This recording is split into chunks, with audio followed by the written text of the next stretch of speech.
to Metaphysics, where you don't know what you don't know. Tonight is Wonder Wednesday live show, and you know we always got to bring a very powerful, intuitive guest to these shows. Tonight we have Adam Butler. We've had him on a few times. I don't believe that you've been on this show since Sean decided to step away, right? I don't believe so. Yeah, dude. So a different little dichotomy we got going on here tonight. Anyhow, you have recently released a new book. Am I correct on that? 2 new books. Two brand new books. I don't know how you're pumping them out. I'm struggling to find the motivation to just get through one. Well, yeah, so I'd be more than happy to talk about that story as far as the creative process of getting those 2 books out. Because actually I have another one coming out in August where I'm collaborating with 2 other authors. But that's kind of like maybe a side note, but an important side note where I think a lot of people have a story to tell, and they've been telling, so many people like, oh, I have a book. I've been wanting to write a book, and I just don't know how. And that's one of the things that I want to share with people is if you've got a story that's worthy, it is very, very easy to get a book published. And there's some stigma around like self-publishing or even hybrid publishing where, most people aren't going to get a contract. Most people aren't going to get an agent and get an advance of, 30 grand to write their memoir. That being said, the avenues that people have to typically take to get their foot in the door is self-publishing. And, I believe I'm a good advocate for that because my first published book, I mean, it's sold in 15 countries. I've sold thousands of copies. It's got me on 75 plus podcasts. It's then now got me, it's one of those like, get it out there. And I think that's the big picture of what we're probably going to end up with is, hey, everybody needs to just look in the mirror, be themselves. And if you've got a book in you, get it out. Hell yeah, dude. Yeah, honestly, I kind of keep on going back and forth with like which direction I want to go with it. Because dude, I already wrote like the first chapter of this one book, and I was like, I feel like I have a better idea than that. So I'm going to start writing this other one. I don't know, dude. I got ADD brain. Well, you just get it out there. And, not to stay like off topic, but I had one of the cooler aspects of being an author now and having several books out there is my interactions with fans and people that are, contacting me after my podcast. And I had a gentleman reach out to me that had an amazing, like he almost died. And then he had these beautiful DMT experiences where he connected with God, with source. And it's very, very difficult to try to describe a DMT trip session. Like even in all of my writing, I kind of stay away from that topic. I talk about other things, but that's a tough one. And this guy freaking knocked it out of the park. And so his name is David Comstock. His book is called Serpent Rise. And the first time I read it, I got goosebumps and it dropped me to my knees. And so I called him. I was like, dude, you need to publish this. And he's like, I can't, I'm not a publisher. I'm not an author. I don't know how to do this. Long story short, his brother is a cover designer, an illustrator, helped him with the cover design. I kind of helped him a little bit with kind of the motivating process and then just, hey, you can do this.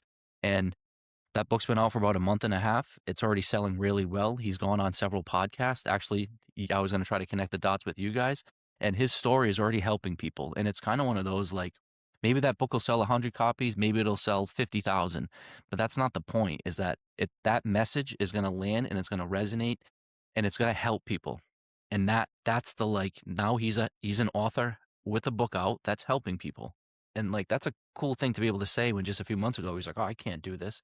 It's like, no, you can. Can imagine some of the authors out there if they would have never written a book. Like, I mean, I've watched, thousands of hours worth of Dolores Cannon videos, but imagine if she would have never wrote any of the books. I mean, people would just think that, oh, well, that's just another crazy old woman or whatever that just has a vivid imagination or something like that. But the way that she was able to tie some of the past life regressions with some of her clients together to build a story and some of the crazy things that happened to it to where she's able to connect the sessions with people she doesn't know, and yet the information is flowing as if it's like just picked up from a previous conversation with an entirely different person. That doesn't make a lot of sense unless you're putting it all together, you're paying attention, you're becoming aware, and you realize that there is no moment other than the present. And it's all happening right now. So why wouldn't everything be connected? So yeah, I definitely would love to get in on that. And I've just been feeling a burn for it. And as a matter of fact, I haven't announced it yet, but dude, I was putting out like 8 shows a week over here, like really burning the wick at both ends, right? And that can be a lot, especially like using your mind and doing all the research and doing all the editing. I don't need to bore anybody with that, but like I I was like, "Man, I will never have any time to write a book." Like, I have a hard time posting to social media. I'm a one-man show over here. I don't have any helpers with this shit, so it's a lot to do for one show. Not that I'm complaining, I love what I do. I'm very fortunate to be able to do it full time. And you do it well. Thank you, but I've decided that I'm gonna start cutting back on a couple of shows and probably cut down to, like, 4 shows a week, which is still more than most podcasters will ever regularly do, you know? Well, maybe this, and I don't want to like direct your podcast or how you want the conversation to go, but I mean, Free flow, maybe baby. I like it's a segue that maybe I could direct into it because and I said, a lot's happened since our last interaction. So yes, the two new books, yes, a lot of like really cool experiences in my life, including I think relevant to you and maybe to your guest. I did a 6-day darkness retreat, which ended up translating into 5 full days, so like 100+ hours of full darkness. I've been on several like really deep psychedelic retreats where not only did I use DMT really, really deep, but I got familiar with several other molecules, including 5-MeO DMT. So to be able to kind of, and each one of those molecules is similar, but very different, and really just a beautiful interaction that I can, share about that as well. And those are all really, really cool aspects of self-exploration, of altered consciousness, and I'm the psychedelic guy. I love DMT. I've done it hundreds and hundreds of times. My book has recipes in it. That last book I just came out is about psychedelic integration, and I say all that because now 3.5 years into being an author and interacting with a lot of fans and a lot of people, psychedelics, DMT, the recipes of DMT, that's like 1% of my conversations. Like it really is such a small part of the bigger overall picture. And that bigger overall picture is, the ultimate goal of all this exploration of esoteric knowledge, of ancient wisdom, of altered states of consciousness, is, in my opinion, to force yourself to have brutal honesty, to have that inner self knowledge that will lead to self love, and then from there, all these other things kind of get all of the plaque and shit gets removed. You remember your kind of divine innate beauty and your capabilities, and that's how you can find happiness. So. I would suggest all of your listeners or fans to watch your interview that you had on Corey Moo's show. I thought that was a beautiful back and forth, and you guys were just like two mature adults that were explaining how you got into the mysteries of the world, that like these synchronicities can't be ignored, and it's almost like you were pushed away from Jesus, or pushed away from religion, or pushed away, and that's almost like that forced you to kind of come back to it because all the shit got away, or was removed from you, and you have this kind of one-on-one realization with yourself, with source, with your creator. And that's the overall picture that I'm trying to share. Now, psychedelics can be one modality. Going to Monroe Institute and doing it binaural beats is one modality. Darkness retreat, one modality. Hypnotherapy can maybe get you to that state where you can tap into it. But I share that because, I am not necessarily pushing psychedelics. I'm not pushing DMT. They are not for everybody. DMT is definitely not for everybody. But No. what is for everybody is that self-exploration, that self-love. And I think where most people need to just start is to realize that they're worth it, that they're worthy of that time for them to take with themselves. And that was a segue where you're saying you're working a lot, maybe you need to take a step back. And it's like, if you're getting those signs or getting those signals, please listen, take a step back, take the time for yourself, because then that's going to allow for your, some of the things that are probably more aligned with your course to be able to come out. And I know for me, it wasn't until some of it was forced upon me, where things got ripped out of my life, where I was finally able to look at it. But then even something recently, as of like 2 weeks ago, I laugh because it's like I've had all these amazing jobs, careers, own my own businesses. Like I got fired from my, my fucking landscaping company that I worked for, a pittance of money. And I laugh because it's like the second that happened, I sighed, I relieved, I looked at my calendar and I was just like, oh, this opens up everything. And since then, in the past 2 weeks, I've been able to just do so much like Adam Butler stuff that's translated into 5 times more money. And all my checklists are going. And that rant is just to say most people don't take the time for themselves. And in today's society, like that is needed most. And then, hey, if you tie psychedelics or deep meditation or whatever those modalities, one of those with it, cool. But first and foremost, take that time for yourself. Man, that's beautiful. Yes, I 100% agree. I think it is so easy to think that all we can do with any kind of motivation is just to grind ourselves to the core. And there's a lot of people out there, dude. I mean, think about all the people that are working shift work in the plants and in the steel mills and all the different things like that who are working 7 12 hour shifts a week, bro. Like that's crazy to me. Like, yeah, I'm sure you making a lot of money, you got a nice career for yourself, you got a sick house and probably a sweet truck, but in my mind, I'm like, dude, you work 12 hours, you probably took at least an hour, at least a half an hour to get ready, probably another half an hour to drive there, and then you get off, you probably are waiting in traffic, and you have what, 2 hours a day to really just relax and unwind. And within those 2 hours, you got to try and find time for your kids, try and find time to shower, and try and find time to, maybe go to the gym if you're lucky enough. Like it's impossible to maintain that kind of lifestyle and it drains people. But they think that, well, if I don't do this, then I won't be able to keep up my lifestyle. And my question with that is like, well, maybe you should probably change your lifestyle a little bit. It's like, well, I don't know why we become so obsessed with the material realm that we're willing to literally grind our souls out of our body. So I personally can talk on both aspects of this, I think, from a lived experience. So prior to me having my midlife crisis at 40 years old, and if people don't know my backstory, pretty much like my life is like up until 40 years old, I was a drunk, narcissistic, belligerent asshole, and I got the alcohol out of my system. But prior to that, it was really focused on money, money, money, money, and at one point in my life, I remember just every month I was writing out $10,000 worth of bills. So I mean that means I had to make 120 grand just to break even. I was averaging about 200 grand a year. So not crazy amount of money, but I mean as a Yeah, 30-year-old, good, multiple, good chunk it was there. it was a pretty good chunk.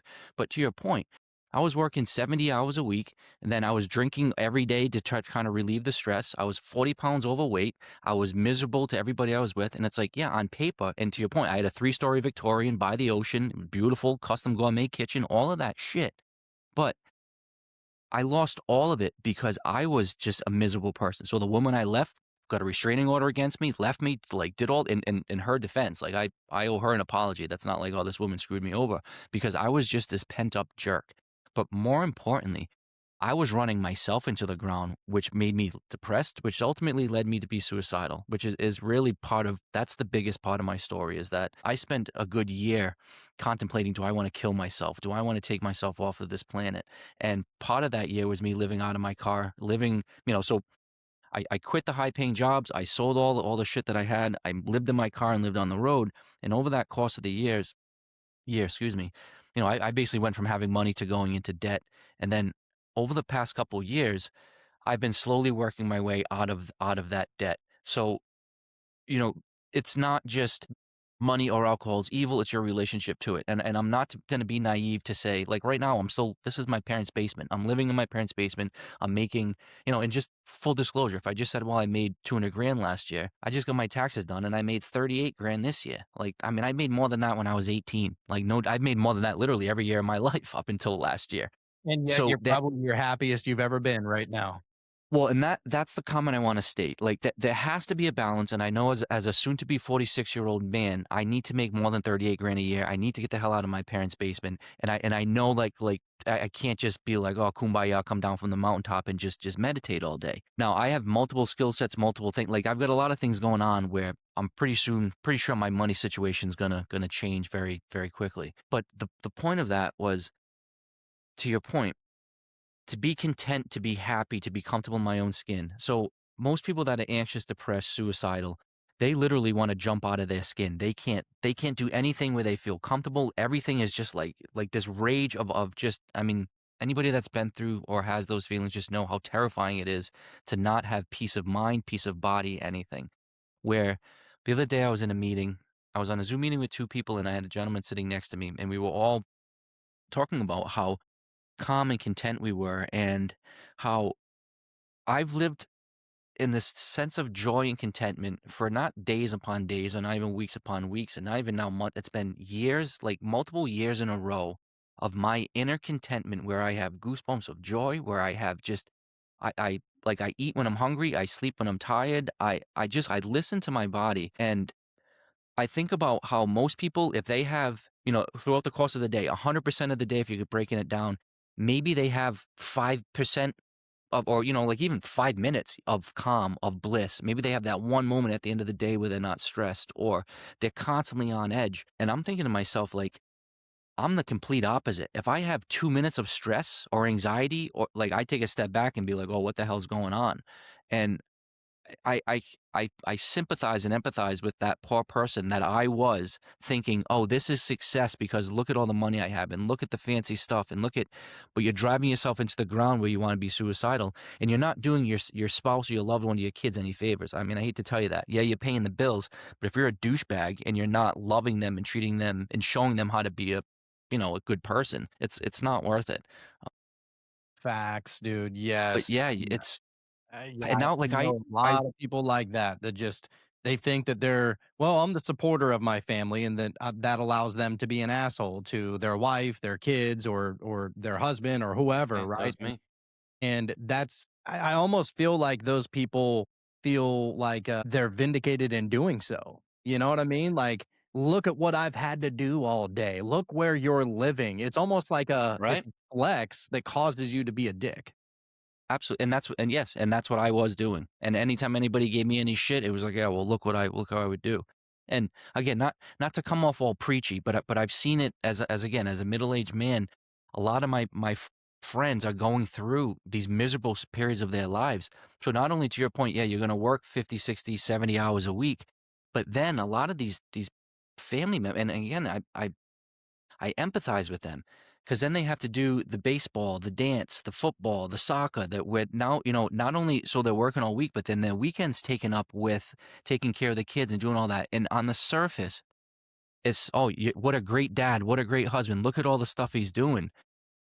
But it's like, in reality, he probably should take 3 hours and go golfing by himself to recharge, to reconnect, to find out who he is, and there's a lot of people, and same thing, so should the mom. The mom should take a spa day. Yes, the mom should go and get her hair and nails done and take 3 hours and go get her, like, or go for a yoga class or whatever they, and that's the point, is that people get into this rat race and this routine of just doing something other than self-exploration.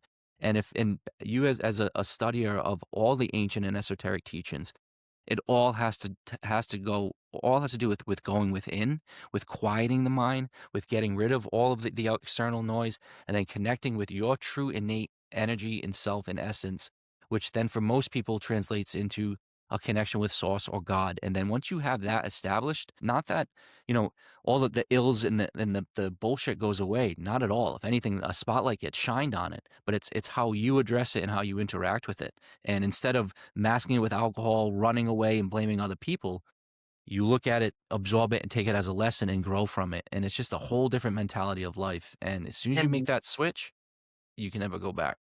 And once you know that that's there and that you can actually access it just about any time you have a few minutes to really sit with yourself, dude, the the mundane things of reality are no longer even mundane.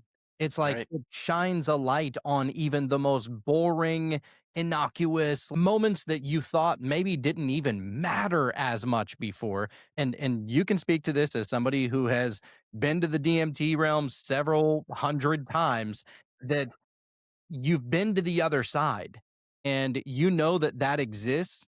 And while you're over there, you also know that this world over here that we exist in the physical reality also exists.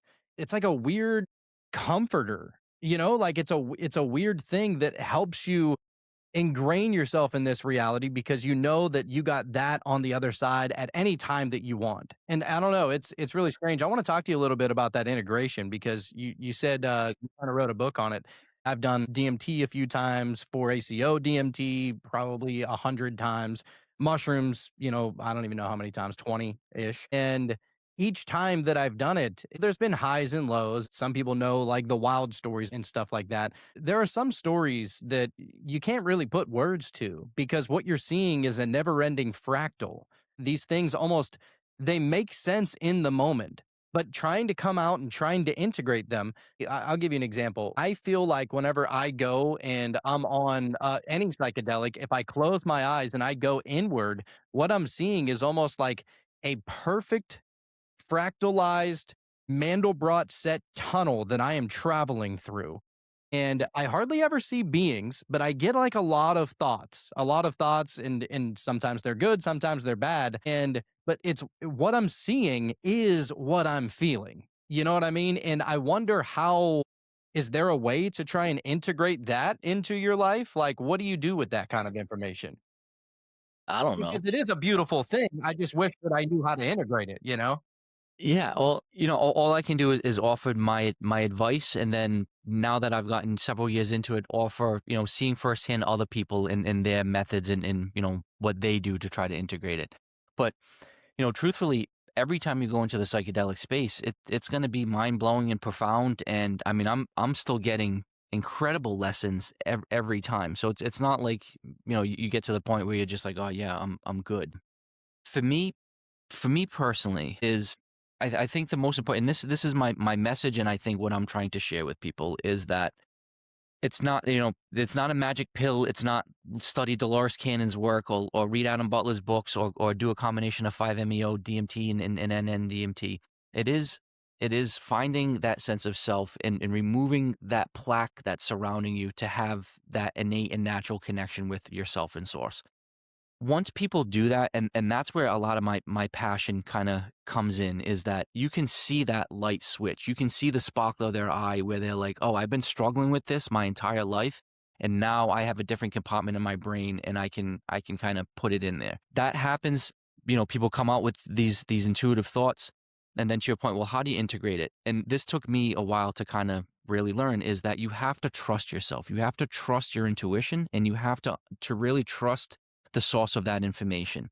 And that can be difficult, even, because is it drug induced? Is it just a hallucination?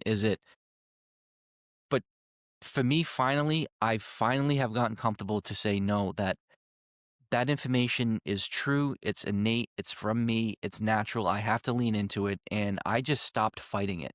And it's this really beautiful kind of, I get out of my mind as far as what I should do or what I shouldn't do, or surrendering to what the universe has for me, because so many of my plans have failed, because so many of my relationships have failed, because of like, I mean, at 46 years old, I'm on plan like ZZ as far as like shit going, that how I thought it would pan out.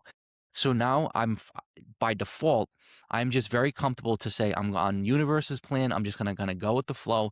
Now I'm very driven. I'm A-type personality. I just wrote 2 books. I just started a nonprofit. I've got other businesses going. It's like, so it's not lazy, but it's surrendering. And typically we come to the point where it's all vibration, right? It's all energy. And for me, vibration is very easy to feel in my gut, in my core, in my body. And I know when I'm aligned and I'm doing the right thing, and I know when I'm not, whether it's with a person or whatever. And for me, it's just, when your physiology is humming and vibrating in alignment, in tune with whatever you want to call it. And for me to integrate my lessons, it's how, what's the tune? What does it feel good? How does it make me feel internally? And that over the years has given me all the data points that I know, that's the easiest way to integrate, is to really just have faith that you're getting the information that you need to hear, even though it may be difficult. And sometimes it's quit your job, leave your wife, move to a different state, go into the mountains. Like, sometimes it's hard to hear, but you have to do it. Yes, 100% agree, dude. It can definitely be earth shattering. There's no doubt about it. Now, I've never done the 5-MeO. That's the Bufo toad, right? But our boy, White Boy Wizard, who's here in the chat, he actually went on a retreat, did 5-MeO and Ibogaine on that retreat. And I guess that's like a natural process that if you do ibogaine, then you do the 5-MeO. I don't know if it was followed by or it came before, but either way, what is your experience with that 5-MeO, and how different is it from the NNDMT? So, part of why I wrote the DMT field guide was an introduction to the molecule, but then also to take some of the basic stigma and or questions away from it. So like you even just saying like 5-MeO, that's the toad, right?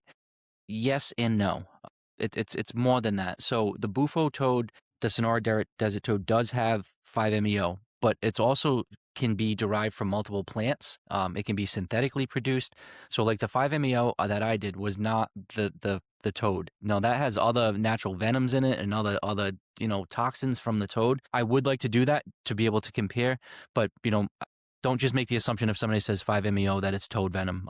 The first time I got introduced to it, it was from yobo seeds.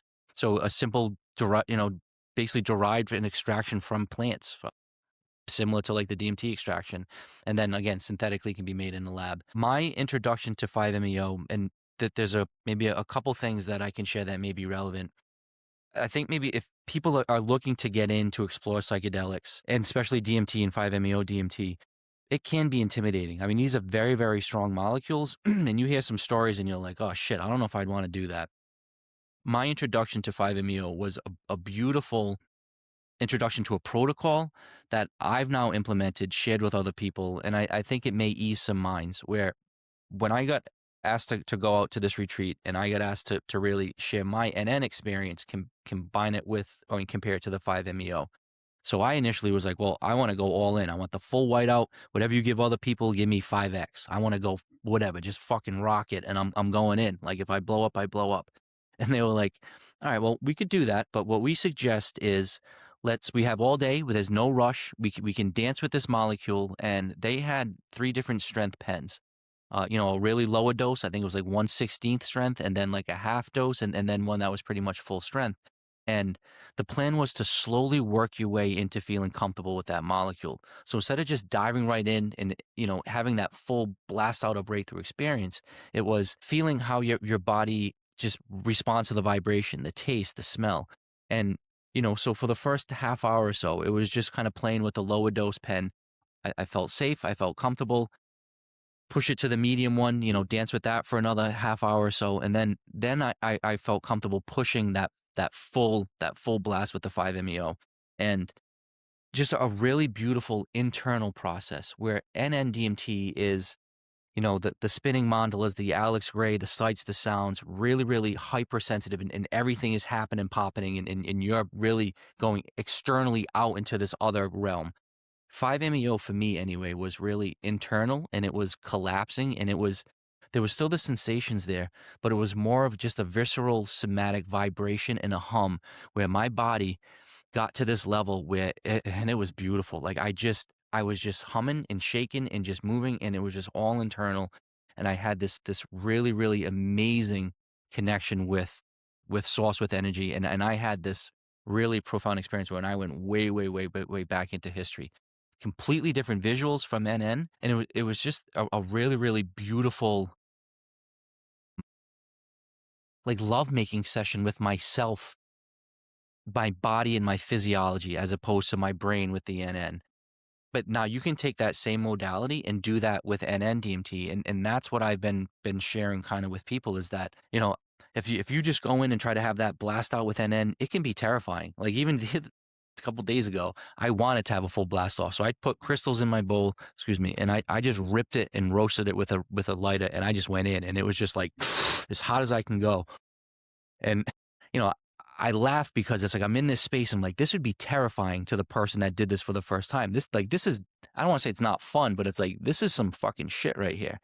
A lot. But it's a lot. But that's what I wanted to do, and it was intentional, and I had respect and reverence prior to going into it. Like, but for the person that's trying to explore their altered states or just trying to get that feeling for it, I would not recommend doing that full blast off. And really, if you're going to explore psychedelics, I would say there should be no rush. It shouldn't be one and done. You should be able to explore, the medicine as much as you want over the course of the time. And the beautiful thing about 5-MeO and NN is that it only lasts a very short duration, and you can do multiple sessions in the course of a day. So you can kind of, take your lesson, integrate it, push it back and forth, and then I started playing with both of them together where I would literally have a 5-MeO vape pen and a NN vape pen and literally like draw for 5 seconds, and then blow out a combo smoke and then do that like 4 or 5 rounds. And again, maybe not suggesting that to the newbie guy, but you do that in a safe space, in a safe setting, and it's awesome. You're a It's fucking fucking beautiful. madman. You are a madman. Just going back and forth with both of Oh, it's great. It was great. And I would blow it in my bed, so it would just kinda, like, dissipate and just kinda, like, go through, and yeah. But that is awesome. You I swear you have earned that beard all the way. like, and those are kinda some of the fun stories, right? Like, and there are, and I love talking about doing those types of explorations. Fuck, where was I going with this? I know I was bringing it back to mental health. Fuck. I don't know, it'll come back to me. It'll come Sorry, back. brain fart. Yeah, all that TMT. Yeah, it'll get you. It'll get you. I have done DMT just that one time, and I'm fucking scared to do it again, dude. And I know I shouldn't be. I know a lot more now, or I understand a lot more now than I did whenever I first did it. And we always want to think that we can handle it and, we believe in our being able to get beyond these things and not be scared of them and kind of let go of all the fear of everything that could go wrong kind of deal. But dude, it scared the absolute shit out of me. And you wanna talk about, like, I've been, trying to integrate that for over a year and a half, and I'm still trying to integrate it, which is crazy.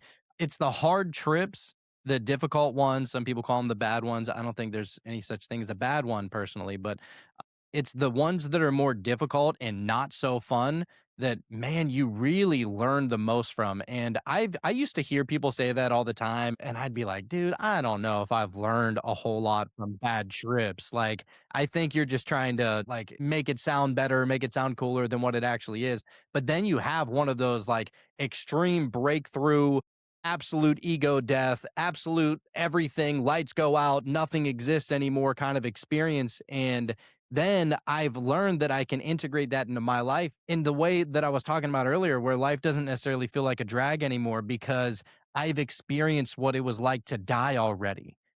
And in that death, I was still there. That's the integration process because, yeah, you can go and experience nothingness, but like you're still experiencing it. And that's the freaky part about all of it because sometimes you hear people who maybe they die on the emergency room table or whatever and they're gone or they're out for like 5 or 10 minutes. Some people have full on near death experiences while other people they're just like, "Oh yeah, it was nothing. It was black and now I know that there's nothing after death and we're just like worm food whenever we die." And I'm like, "Okay, but did you experience nothing or do you not remember anything that happened? Like, were you just unconscious?" And they're like, "Well, I was just unconscious." I'm like, "Okay, so you didn't experience nothingness then." So to say that there's nothing on the other side based upon your experience of losing consciousness and not being able to become aware in that moment is not necessarily proof that there's nothing on the other side. It's a counter argument. I don't know how valid it is, but that's the way my mind works with it. I'm fascinated with people that have near death experiences and the range of stories from the range of people. So I'm fully convinced that. But like my overarching kind of philosophy of all of this is that we as humans are way more.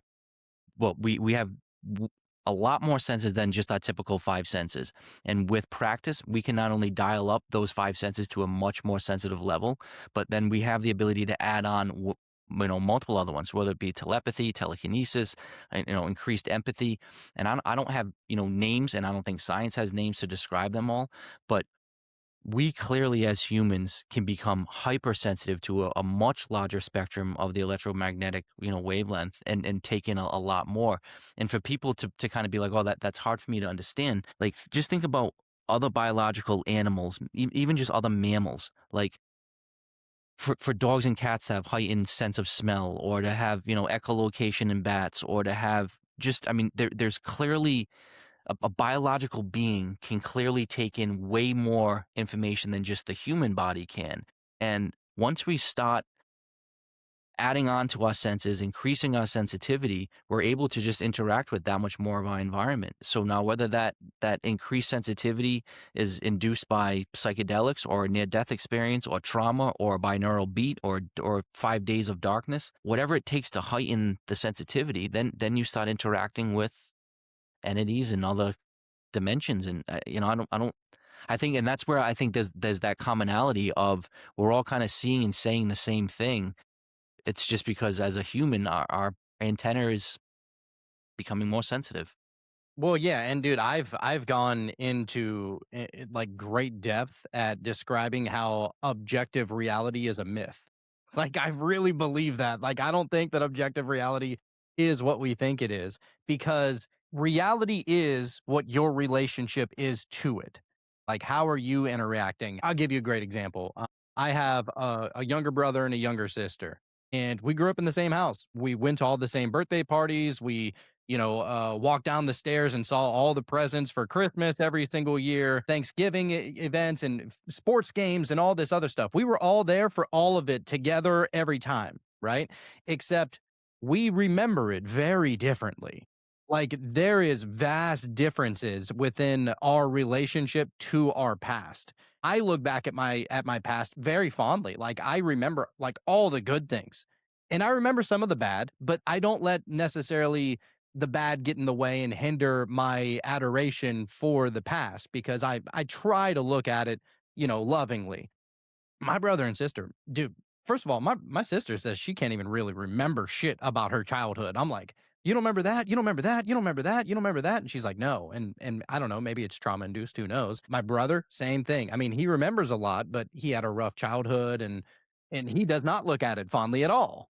And so now we experienced the same thing. We ate the same food. We had the same parents. Our parents treated us pretty equally. And yet my point is that you could say that we experienced objective reality, but if we all experienced the same thing, then how is our relationship and feeling towards our past entirely different? In that sense. Yeah. Definitely a subjective filter, and yeah, the objective reality is definitely, I think, different. And again, this is what's been mirrored for thousands and thousands of years through all of the teachings that this is an illusion, that there is something greater than. And one of the key psychedelic books, the Doors of Perception by Aldous Huxley, his concept of the reducing valve. And I think that's valid, that applies. I think that's in line with like Andrew Gallimore's work, where he's kind of saying the same thing, that your brain works to, remove most of what has to, or what's coming in order to survive. So Yeah, I mean, yeah, and I'm there's a lot of mystery school concepts and secret society concepts, religious concepts about the nature of this reality as well. And the Gnostics called this reality the kenoma, like it's all some kind of projection or illusion.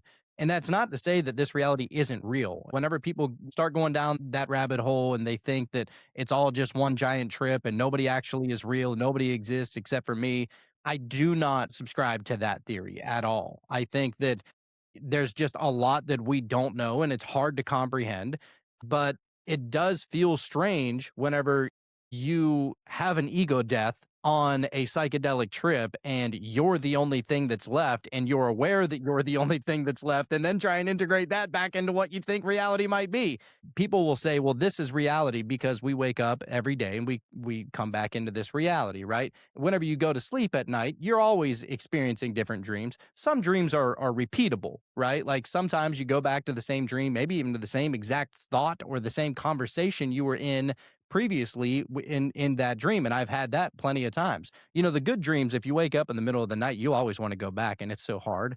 But like a nightmare, you're like, all right, let me stay up for about 20 minutes so my mind can just get off of that fucking frequency. Let me get get out of me out there of a the little bit. airport.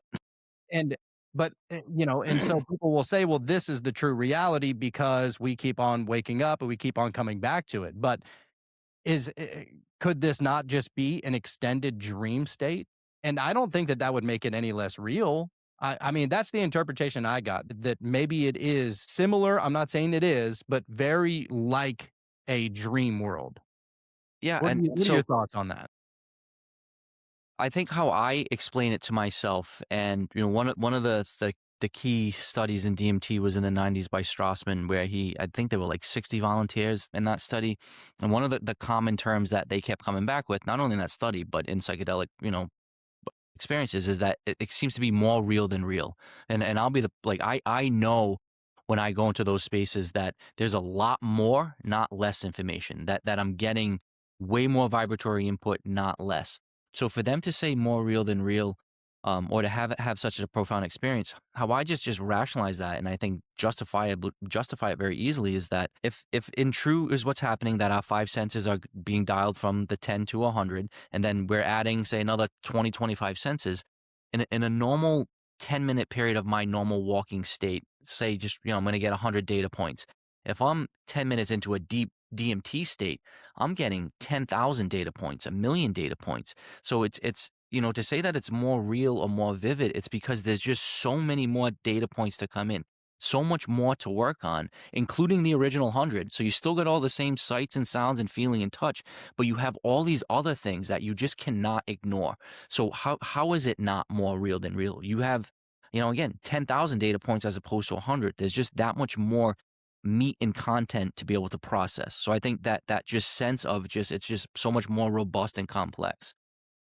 Good point. Yeah, One it's a way more all-encompassing. It is every feeling, every emotion, every thought, every sense that you could possibly take in. I've been on that other side, dude, where it was strange. There was this one time, it was actually my very first time trying 4-ACO DMT, and it literally felt like, and I've said this story before, I can't remember, but it felt like I had 10,000 little, like, micro mouths sucking all over my body. You ever seen those little fish that, like, you put your feet in and they eat, like, all of your loose skin off and stuff like that? It felt like that, but, like, amazing. It was, like, better than sex. It was crazy how wild that was. It almost felt like, even though it was tiny, like, these tiny little things that were just sucking all over my body, it felt like it was one thing that was working in unison. And so, I don't know, I have no idea. just I mean, thinking out loud, like maybe your body became hypersensitive, so maybe you were feeling some sort of pore opening on your skin, like maybe you were feeling your hair follicles. Maybe like you become way more aware of the level, and like I've been working with a product like Audacity, to like do editing of audio, and like you can when you start pulling out all the wavelengths, and you can see like how a simple noise or a simple voice recording can really be pulled out into 10 different wavelengths of 10 different whatever. And it's like, well, you can imagine adding on and keep adding that to the person that's hypersensitive. So I can still talk to you and I can still hear you, but then there's a telepathic communication happening in addition to. So it's like, again, to me that's not necessarily more real than real, because it's not like the normal walking state is fake. It's just the other one has more input, more data. It's more robust. It's a whole orchestra of information as opposed to a solo singer. Yeah, yeah, One that's point probably about right. I would like to kind of make, and I know you're at this point, but I think it's important for maybe people that are looking to explore these for the first time, or getting into these modalities, where like yes, there's this beautiful expansion of your abilities when you go into the DMT space, and people talk about like going into the five dimension, and how exciting it is to have these interactions. But the point of it all is, in my opinion, and this goes kind of to what is the objective reality?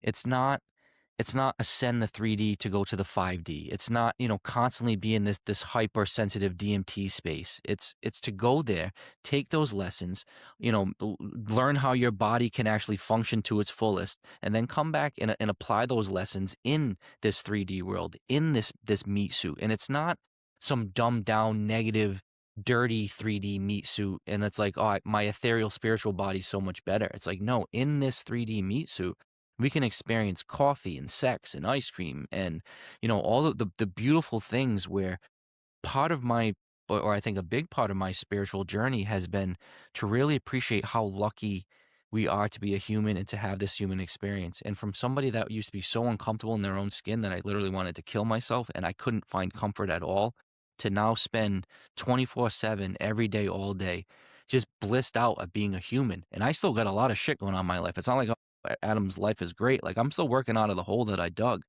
But I just realized how fortunate and lucky I am to be a human in this experience with all of the shit going on. And That's the real beauty of these experiences, not like, "Oh, shit, I gotta be on DMT every day," or, "I've gotta figure out some retreat that I can go to, whatever, all the time." It's like, no, that's not it. It's go there, take those lessons, and then come back and apply to make your this life better and other people's lives better.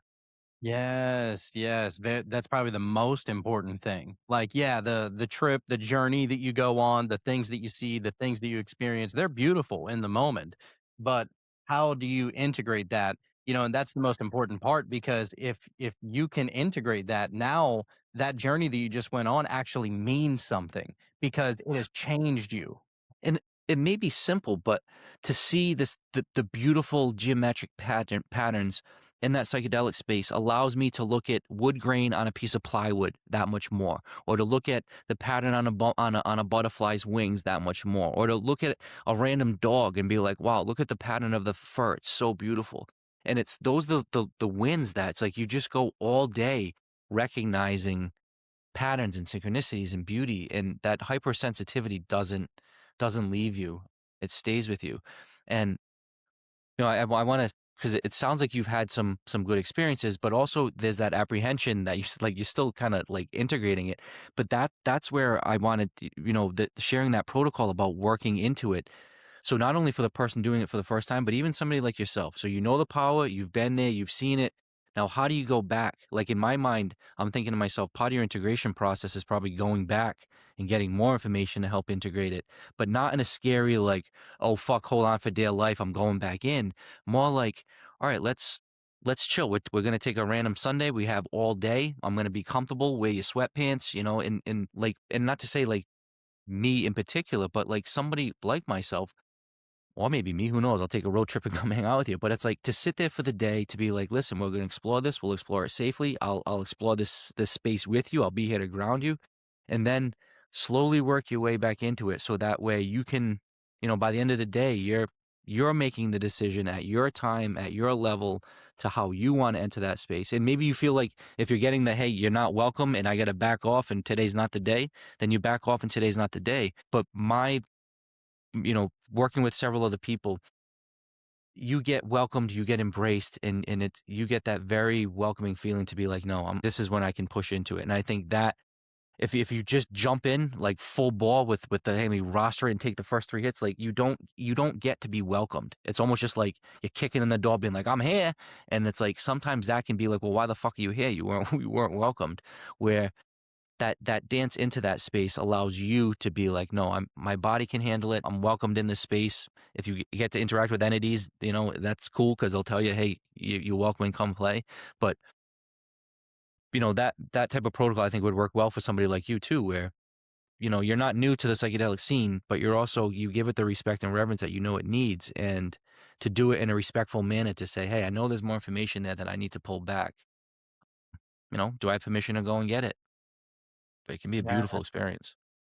Man, yes, and that actually, reminds me, I don't know why I've never really looked into this, so I was just looking it up, and maybe it'll apply to what we're talking about here, but I've heard people talk about 5D, and some people will say 5th dimension, some people will say 5th density, and I'm always like, "Alright, what the fuck what's the difference between" I understand the 5th dimension, well, I doubt I understand it, but I understand what it is, right? Yeah. But what is the 5th density? And so I looked it up. So the 5th dimension is, or the 5th density rather, is it says it's a specific stage of soul evolution, and that it is a realm focused on deep wisdom where you start to understand the ultimate truth of the universe. You learn to balance free will, self, and the whole. So you evolve through many lifetimes to reach this highly advanced spiritual state. Okay, so this would almost sound like guru level of understanding and integration, but it also says that the densities describe how much light and or love that your soul holds. And I feel like going through some of these journeys and integrating them, and not even just with the psychedelics or anything, but just you dealing with your shadow work and learning to see that reality is a projection of you in a way that maybe once you start to treat it with that reverence, that is where the wisdom will come in. Now you're not just a reacting avatar. Now you're actually able to stop yourself before anything good or bad happens and come back to that safe place within yourself, call it God or source or what have you. And now you're able to make a reaction that isn't just like a split second reaction where you're pissed and you're reacting that kind of way. And so I think that whenever we talk about fifth density, that's an everyday part of the process kind of situation then, right? Like you wouldn't be like, "Oh, I'm fifth density." Like, give you an example. There's a lot of people that go to church, right? And I've been to church plenty of times. Whenever I go to church, they are the nicest people. I mean, they are loving God, they are loving Jesus, and as a result of their love for God and Jesus, they want to be able to share the love that they are receiving unto you, right? And they're very giving and they're very loving, very kind people. They step out of that church and they're whole different people, right? And I feel like that's probably how a lot of people within this fifth density kind of are. That it's easy to be love and light whenever you're having conversations with people that are agreeing with you or people that are interesting to you. But how are you reacting when somebody is ruffling your feathers or somebody cuts you off in traffic? Or, how are you reacting in the hard times? Are you still operating from that fifth D? Are you still operating from that fifth density at that point? And so I want to be able to try personally, I want to be able to try and integrate that in all aspects, not just the good, not just the like-minded, but in even the battling kind of more difficult concepts that life throws at you, you know? Yeah, and I'm just thinking about how I say like I'm in this really good physiological state, and that I listen to my attunement, and as soon as I get off, I self correct, and maybe that has to do with a density of vibration, like and maybe it is that just that simple of kind of like tuning forks, like if it's in tune, it's gonna make that thing vibrate from across the room, and but if it's not, it's not gonna fucking make it work. So I think once you get to a point where you have that vibrational core going, it's gonna resonate with like energies and not resonate with unlike energies. Yeah, Yeah, I yeah, don't know if I just probably. added to that, but No, I think, yeah, if the idea of adding the tuning forks, that's a good example. Yeah. well, just because it becomes very easy where I've surrendered to what Adam Butler wants or what I think my plan should be, because I don't know and I don't need to know, but I listen to my body, and it is really just that simple. And I really take the mind completely out of it and just listen to or feel, how does it feel? Does it feel good or bad, right or wrong, aligned or not aligned? And that has over the past couple of years really been directing me to get the answers that I need. If I could, because I wanna take this time with you to ask this, because this is relevant in my life, and I think you'll be able to not only help me, but if I have these questions, I'm assuming other people will. So I'm partnering with these two women who they're interested in what I'm bringing to the table from my plant medicine perspectives. They are specialists in like hypnotherapy, in Dolores Canning's teaching, and what's it, the HQTT or whatever it is. QHHT, quantum healing hypnosis technique or therapy. So those techniques, they do past life regressions. They've done their own kind of modalities, and I have no fear at all about taking a bunch of psychedelics. I have no fear at all. Like on one of those retreats, I did LSD, MDMA, shrooms, and 5-MeO all in all in one shot, and I was just like, cool. Like again, like I'm the psychonaut. I'll go into it. These women have been offering me their personal sessions for a while, and I'm petrified. I'm scared as fuck to give up my consciousness or to somehow let them in. And it's like, I could so easily do 10 grams of shrooms, but man, to sit, in a chair with a woman and to get into a meditative state and to let her into my psyche was really challenging up and until 2 days ago, when I had a sign or whatever, or like an intuition to say, I think this lady can help you with two specific trips that I had. And two, like I remember everything, but there's a couple that I'm blanked out and I don't remember anything. So I'm thinking this may be a cool thing for her to kind of do like a regression. And then when you were on Corey's show, so again, anybody that's a fan of yours, highly recommend that interview. You were saying about your studying of it, your being not only hypnotized yourself, but doing it to other people. And I guess maybe can you ease my mind that it is an effective modality and that there'll be information there that is valuable to me. And then my fear is that, am I giving up my own autonomy, or like am I like, to me that's more intimate than sex. I'd rather walk down naked than let somebody into my inner psyche and into my consciousness. And unless in essence that's what I'm doing, is that a valid fear? Or, No, I mean, yeah, like, it's definitely a valid fear because you don't know what you're getting yourself into. And a lot of people will say that I can't be hypnotized and I wish that I could experience that, but I don't even think that it would be possible. Hypnosis, it's another word for a deep ass meditation. That's really what it is. And so it's really nothing to be scared of. Whenever you go into a deep meditation, you're still there. Now, which part of you is still there? Well, of course, it's not your ego. It's not the identity that you show to everybody else. It is your inner core, the one that is giving you the thoughts to listen to and pay attention and bring awareness to every single day. And some of those thoughts are good, some of them are bad. I mean, hey, you have 50 or 60,000 thoughts in a day on average. It's kind of a mixed bag whenever it comes to your thoughts. Before you do that, go on YouTube. They have past life regressions that you can do on there. Now, it's not going to be specific to you. And that's the difference between a person actually administering it for you and just listening to some words inside of a deep meditation. But it's a really good, like, first step into that kind of mindset that you're going to be in. That's exactly what kind of got me interested in all of this in the first place, was because I was so fascinated with Dolores Cannon and everything, but I was scared to go into like an actual hypnosis. So I was like, all right, let me see if there's any of these on YouTube. And you can find some good ones that are, 20, 30 minutes, 45 minutes, an hour. I did an hour one just because I wanted to really experience it. And I want to make sure that I was deep enough in meditation, because these sessions are going to be an hour, 2 hours, 3 hours. I've seen them go to 4 hours long. Like, it just depends upon the person and what you're experiencing. But you can do those online ones, and they'll kind of walk you through. They try to not be extremely suggestive.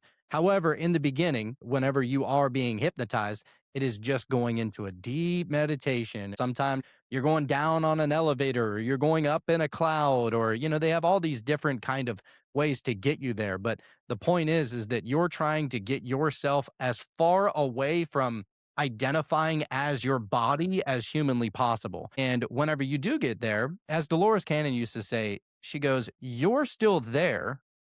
Whenever she says you, it's your ego, your identity. You're still there, but it's in the back of the room. Almost think about like a cuck chair. You know what I mean? Like, that's where your egoic mind is. You're that chair in the corner of the room just watching. And it's a beautiful thing. And it gives you access to the deeper parts of your mind that you almost forgot that you even had. Even so going like, into a DMT trip or a mushroom trip, it is different than that. that's what, like, everything you're saying is like, yes, yes, yeah. Like, that's exactly what I want. That's exactly what when I say about self-knowledge and about self-love and about looking in the mirror and about like, so like everything that you just said about it is exactly why I'm interested in it. Also, you're not going to be able to paint a picture about what it's going to be like until you're actually there and experiencing it. My mind, and a lot of other people's minds that I've given hypnotic regressions to, every single time they say, wow, this is not what I thought it was. But I'm so happy that it was this. Because people, we have wandering minds and we think, oh, I wonder what my past life's going to be about. Or, I had this dream one time. Maybe it was connected to a past life. And you can ask those questions in the regression itself at the end. So you want to be able to experience whatever comes to you. What is it called whenever they can't visualize certain things? Starts with an A. Aphantasia. So some people have aphantasia and they can't visualize certain things, right? But they can perceive things and they have like knowings rather than being able to visualize it. For those people, it's even better because they didn't even think that they would be able to experience a past life, and yet they still are. And so the point is what I always try and say, whatever comes to your mind, like if you hear a thought, if you hear some words, I mean, just take it and run with it. And because that is your subconscious mind, your higher self, your somnambulistic self, whatever you want to call it, that is your higher mind relaying information to an already meditated mind. We're having all these thoughts every single day as is. these are the thoughts that you're trying to pull out of those thoughts. And it's very strange, dude. Actually, recently, I just gave somebody, it was a couple weeks ago, I gave somebody a past life regression, and he was a leaf, bro. Like he lived a life as a leaf. And you're like, what? And I was having a hard time, like, what kind of questions do I ask to a fucking leaf? You know, as the person that is giving the Yeah. session, like, man, I gotta get creative with this. I don't know about everybody else. I try and almost not become that person, but I try and visualize what they're seeing, at the best of my ability. That way I know what questions to ask. So whenever he actually said, "Oh yeah, I'm a leaf. I used to be connected to this tree, but I fell to the ground and now I'm in the shade and I'm kind of stuck to a little bit of mud." And I'm like, "Okay, so like what's going through your mind? How are you experiencing this? Is this a good thing? Is this a good place to be in and stuff like that?" And he was like, "Well, no, I'm really hoping for some rain or like a big gust of wind or something like that." So inevitably this big gust of wind comes, picks him up off the ground, pushes him into this marsh, and now he's really stuck inside of this marsh, right? And I'm like, "Well, you want to be blown away so bad, like where do you want to go?" And he said, "I just want to go to the sun." And I was like, "What the fuck does that mean? Like, you're not gonna go into the sun, you're so far away, you know?" And I but this is Like part of the meditation, right? I'm fascinated because it sounds like the similar to like a DMT trip or a psychedelic trip where it's like, no, I was because like, I mean, I was a juniper tree like on one of my trips, so like I'm sitting there nodding my head, being like, oh, I know exactly what it feels like. It was fucking awesome. But like, that's just done through suggestive talk, and then like I mean, does his voice change? Does it like I mean, that just seems so foreign, not foreign, like exciting, you know? And I'm not like I'm really interested in doing it, and I trust these women, so I'm not worried about like that aspect of it. But that just seems really cool to be able to just get your Yeah, consciousness to split from your body like that. it is so cool, and a good hypnotist knows not to lead. Like, that's the most important thing as far as that goes. For example, if I didn't know what he wanted to do, I could have given him a couple options. "Alright, are you hoping that it rains so that you can slide down? Are you hoping that the wind blows so that it can blow you in this direction? Are you hoping that, you just stay there forever so that you eventually just turn into the dirt," or something like that, right? Like, that would be leading. I'm giving him suggestions, but instead I say, "Well, why is it that you're waiting on the wind?" I knew why he was waiting on the wind, but I wanted it to come from his mouth, right? Like I knew that he wanted the wind to carry him so that he wouldn't be stuck here for the rest of his life. And lo and behold, he ends up going on this whole journey, dude. Like it is the craziest journey. It was beautiful. Like it was fucking poetic is what was going on with this guy. At the end of the regression, the point is that you want to see that life all the way through death. You want to be able to experience what the death process was like. And so you go through the death process. Now, in that moment, the hypnotist will tell you, like, look, you don't have to feel anything. You can see it from above. If it's too terrifying, it's not like, it's not going to wreak havoc or anything like that, but you get to experience it. And then the most beautiful part is that as soon as you die, you get to see what happens exactly after that. All right, what happened? Where are you now? You just saw yourself, your dead carcass or whatever you were. You just saw that thing die. From what perspective are you experiencing reality from now? Now you're speaking to the higher self because Right. that higher self doesn't have a body anymore, doesn't identify with the nature of material reality anymore. And so all of the animalistic things, the animalistic nature of what it means to be alive in the physical realm aren't pertaining to that kind of mind anymore. And so now you're getting answers. The person will usually, they'll write down 10, 20 questions to be able to ask their higher self. And now you can ask questions to that self that isn't connected to this material world anymore. And whenever you frame the questions to an immaterial consciousness, that is the most enlightening answers that you'll ever get, and the most beautiful thing about it is that it's you. You don't have to wait on a guru or some self-help guy or another podcaster or another, philosophical book to give you the answers about the universe. It's fucking you saying it, Without like, that's oh, the that's crazy beautiful. part. Yeah, that man, you That was a beautiful description, and it's you without the plaque and the societal smut and the ego. Yeah. Now, Yes, exactly. no, I think you're giving me not encouragement to do. I'm doing it anyway, but like that makes it exciting because in essence, that's exactly what I'm doing when I'm trying to explore myself with psychedelics is to remove all of those layers, so that way, not that I can necessarily even learn something new, but I can remember. And it's not acquire new knowledge; it's remember what I've already forgotten. Yes, and it's And then awesome, man.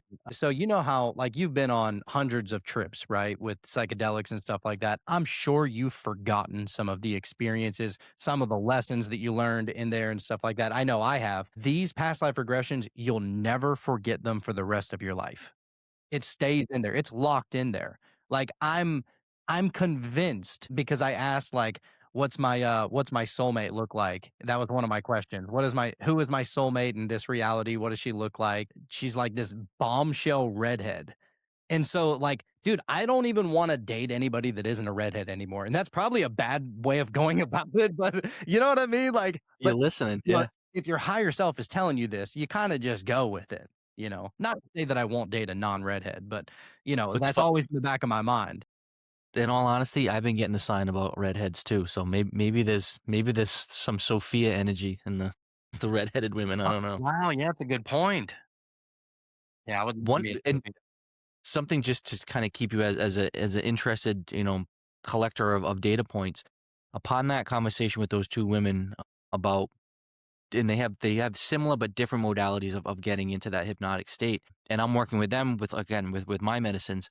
It was then, well, what would happen if I got into a really deep hypnotic state and I was tapped into this other level, and then I took a couple hits of the DMT pen, or maybe I whatever I drink some shroom tea, give it a half hour, and then start the hypnosis to see like because that's one thing I'm really interested is combining all of these things. So what happens when you combine Monroe technology with DMT? What happens if you were to trip balls during a darkness retreat? What would happen in a deep hypnotherapy session while on 5-MeO? Like does it enhance? Does it break down? But these are the things that I'll be working on Well, and collecting. I've been really curious about that as well. The 5-MeO and the NN-DMT are typically only gonna last, like, 5 or 10 minutes anyway, right? And so you don't wanna be, like, lifting up your pen and hitting it every 10 minutes just so you can stay in this past life Or do regression and you? go deeper and deeper, right? Or maybe you do. That's what I'm saying. Like to kind of sit there in a casual and that's kind of one of the things where like the DMT extended state. Not that I know jumping around, but so that's intravenous drip that's based on a protocol to use other medicines. I would never be able to do DMTX because I'm afraid of needles, and like that would skeeve me out. Like I don't think I could ever be comfortable enough to go deep into a psychedelic trip if I had a needle like that in my arm. But what I could imagine myself doing would be either have whether it be like a mask or breathing something, or even truly like having somebody there where every 6 minute or every seventh minute, you're getting another puff of the air. So like, you're doing that DMT extended state, but not because of an intravenous drip, simply because you're taking in more smoke. Well, I'll tell So you I've Dolores Cannon used to be heavily against that. She used to always say because people would always ask, like, "Can I drink? Can I smoke a little weed? Can I do mushrooms? Can I do this? Can I do that?" And she would always say no, not because she was against it, because I think that, later in her years, she was starting to come around to plant medicine and everything. But her reasoning is that she wants you to see just how magical this moment is using only your own chemicals. That's what she would say. And honestly, that's kind of what I've upheld too. Because if you think about it, like if you go into a past life regression session and you're on mushrooms and you experience something, maybe not you, but maybe other people might say, "Oh, well, it was just the mushrooms. That's why I was experiencing it." And you almost put all of that experience on the mushrooms because the idea is that you're trying to get to a hypnagogic state. And this is where Dolores Cannon was always trying to get people. It's the deep theta mind. So, we have all these different brainwave states, and then there's like different compartments of each brainwave state. So you have the light theta, which is kind of like you just woke up and you're still kind of in dream world kind of situation. But then you have the hypnagogic state, which is the deepest state you can possibly be in. It's like naturally it is moments before you fall asleep. If you've ever experienced like your if you lay in bed at night and you start dreaming, but you know you're still awake, have you ever experienced that? Like that Yeah, happens to no, me like every fucking night. I love playing in that state. Dude, it's so I cool. yeah, it's awesome. But that's kind of where, like, she's trying to get you. So now, I'm not saying don't do it because I have a personal curiosity as to how that would work out. So, and if anybody was to do it, it would be somebody like you who has immense experience in the psychedelic world as well. So, I would be interested. I would say if you would do it though, maybe do 2 sessions, one with it and one without it. Well, so and that definitely would be what I would do, and maybe only after a few sessions, and I would mirror what you're saying about what Dolores would say would be to understand the true power of that modality or that medicine, and, I wanna mirror what the gentleman that sat with me in the darkness retreat, because I asked that same thing was, "Should I bring my vape pen? Can I trip on shrooms?" And he was very comfortable with psychedelics, so he wasn't anti-psychedelics at all, but he did say, he goes, "My recommendation would be see what this medicine does by itself and understand what the darkness does by itself, fully understand what it can do, and then if you choose, maybe not even the second or third, but maybe on your fourth or fifth or sixth darkness retreat, if you want to bring in your vape pen or you want to, but I think to your point, experience the pure medicine or the pure modality first. But I guess that's kind of where these are business partners that I plan on working with continually, where it's like I could imagine I'm comfortable in it, they're comfortable with the plant medicines, and then we do a mixed kind of, a mixed session where, hey, see where this can go. I mean, hey, why not get weird? I almost kinda look at it Why like, not? You don't know what you don't know. you don't know. That's right.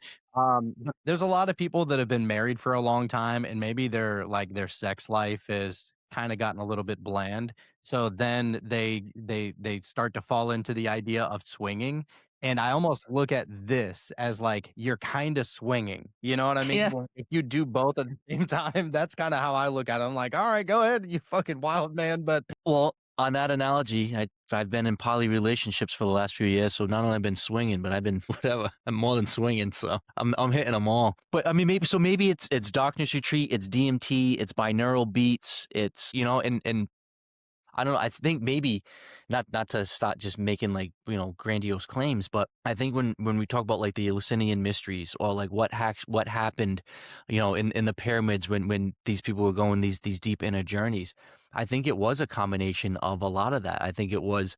You hear about going into caves and going into darkness. So there was removal of light. I think sound vibration was clearly a big part of it.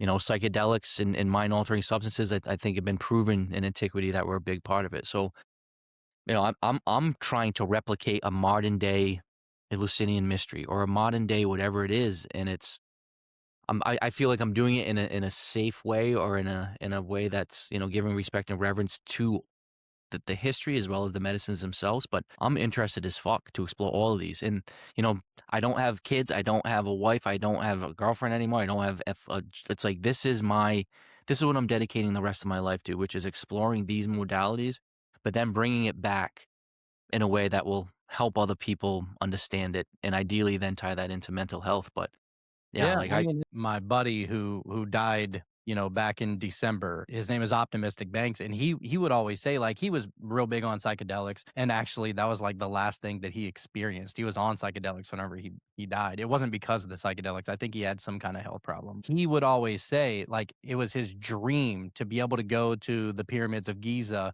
go into the king's chamber, and do DMT while listening to his music. Like, he created his own music, and it was, like, always high vibrational kind of music. Every single track was 432 hertz as opposed to the 440 hertz that they fuck you up with now, right? And he would say he wanted to just try to combine all the different modalities. So, in that sense, I am curious to see how that may work. I would say give it a whirl, dude. I mean, why oh, I'm not? gonna. I'll let you know. At this point, I mean, I've got, and people ask me that question all the time too, where it's like, again, does it ever get easy, or is it scary? And I have way more curiosity than fear, and so that doesn't mean it's not easy or that it's not scary. It can be, and sometimes it is, but my curiosity is way greater than those other emotions. And every time I come back, I have more questions than answers, and I have more just excitement to be. I feel blessed again as a human to be able to have access to these types of experiences.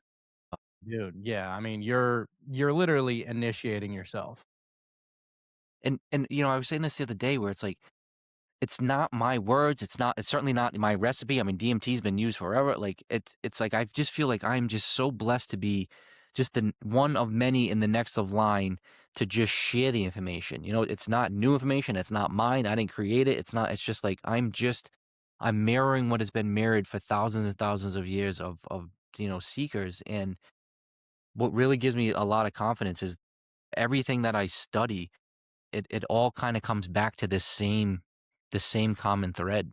And the more I listen to you, the more I listen to whatever, like, the people that I trust, it just gives me more and more confidence that I'm on the right path, that we're on the right path. And it's not, to your point, it's not, "Well, Dolores has the answer, Adam has the answer, the answer's in DMT." It's maybe a combination of all of it, but it's that exploration of self, which is it's the best thing, like, because then that allows you to be, in my opinion, a better dad, a better mom, a better, like, you can't be a fully individualized and potentiated human unless you take the time to look within, and then you can be awesome. And, I listened to a podcast the other day where they were talking about, again, I'm big on mental health, but it really was just, again, self-knowledge and knowing about yourself. And it was the lady said something like, "Most people don't give themselves permission to be awesome or think they can be awesome or even like think that that's a possibility." And it's like, no, we're all awesome. And you have to give yourself permission to seek your own awesomeness. And it's awesome because that's not egoic. That's not done in a way that's like selfish. It's done in a selfless way for you to be your true self. Because then you give and share, and then it's all love and light and empathy, and we're all one. It's like, the people that figure this shit out are the ones that share the most. And it's you realize that we're all on this planet together. We're not alone, and that the best thing to do is help one another, not hoard and hurt one another. Yeah, to be of service, that's the most important thing. And being of service doesn't always mean, giving $20 to a homeless person or No. donating to charity or, you know, anything. It doesn't even have to be that. It could just be wise words of wisdom. Like Yeah. how have your could be that. There's many different ways of service over here, but I am really curious about how your 5-day darkness retreat went. You said it was 6 days, but all in all it was actually 5 days? So it ended up being 100 plus hours of darkness. And yeah, I'd love to kind of go over that process as well as how I got there. And it was beautiful. So I anytime I go into DMT space, again, it's always with respect and reverence. And I went into a DMT session. So this was, I don't know, maybe 6 months ago. And it was just all about gratitude. It was all about being thankful. I was really appreciative of all the lessons that I had learned. And as I was coming out of it, it was just, is there anything else I can do? Anything else I can share? And kind of like asking rhetorically. And not most times you don't get answers, but it's not like every time you're getting this booming answer. I said that, and as I was coming out of my DMT space, it was very clear: go into darkness, go into darkness, go into darkness. And that repeated 3-word phrase, or repeated 3 times of like 3 words, that happens all the time. And so I came out, and it was just like I couldn't have been any clearer. All right, so I looked into to darkness. I live in Rhode Island. There was a darkness retreat in Vermont held by a gentleman that's been doing it for like 15 years. It's called Dark Havens. It's at this beautiful location. And long story short, 2 days after that DMT session, I called up, I made an appointment, I put in the application, and I decided that again, and this is a big part of the story. I decided I was worth the time, energy, and money. So I'm broke. I don't have extra money, but this cost a few bucks. And I decided that no, this is worth it to me. Like I have to take the time for myself. So I decided, take the time for myself. So you show up at the place, and the process is, so it was a beautiful bedroom with a hallway that led to a bathroom. And so that was basically my space. So you go in, you have your debrief, you introduce yourself to the guy, get comfortable with your own space in that, get yourself situated. And then the plan was slowly turn off the lights once you're ready. So you're starting with all the main lights, an hour into it, I'm cool. I shut that off. Now you just got the reading lights. Stay with that for a little bit, shut that off, and now it's just you and a candle. So maybe I'm in the room by myself for 4.5 hours. It's just me, and I've got one candle going, and it's like I know when I blow that out, it's fucking hit, right? So blow it out, and for the first couple hours, it's kind of like giddy, like cool, like oh, this is neat, like I'm finally here. But then it was like the first day and a half was kind of like, what the fuck am I doing? Like I'm just wasting my time. I've got so much to do. I could have spent this money on a tattoo. Like I've got a book to like all your ego is going crazy. And it wasn't until like 3.5 days in that I was finally able to quiet my mind and finally able to get my ego to shut up, that I could settle into that quietness and that peace. And then that last day and a half, that was the beauty. That was the fireworks. That was, endogenous DMT. That was full light show. That was looking in the mirror, seeing my eyes glow. I mean, it was like I experienced all of the beautiful hyperbolic stories that you hear about what happens in a darkness retreat. I was able to experience, and it was absolutely beautiful. But there's a couple of things, and before I turn it back to you, that I think are important about that. That to me was more challenging than doing any amount of psychedelics. That to me was more brave than what I said when I did, those four molecules together, because none of the doors were locked. It's not like I was in solitary confinement. All the light switches were all right there. There were, oh shit, flashlights hanging from the bedpost. Where you ate, there was a candle and a lighter if you needed it. Now that's the point: is do you have the cognitive wherewithal and testicular fortitude really to never put on that light, to not hit that lighter at all when you're wiping your ass, when you're brushing your teeth, when you're taking a shower. And I know that for those 100 hours, I did not flick a lighter. I did not flip a switch. I controlled my mind. Where the other stuff was, hey, swallow some pills, take some tea, and take a couple hits and hope you don't die. That's not really brave. That's just me having, I know my vessel can handle it. I hope it can handle it.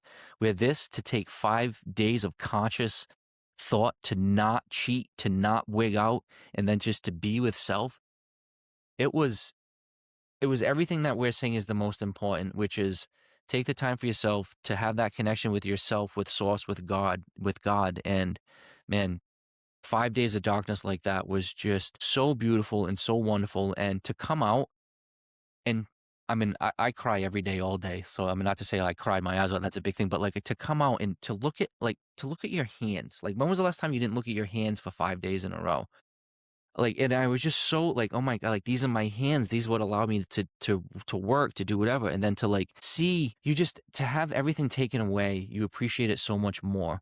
So like that aspect of it was beautiful. But the physiological relationship that I had with myself, to lay there in the dark like that, was something that was such a beautiful experience, because you talk about like this hypnagogic state.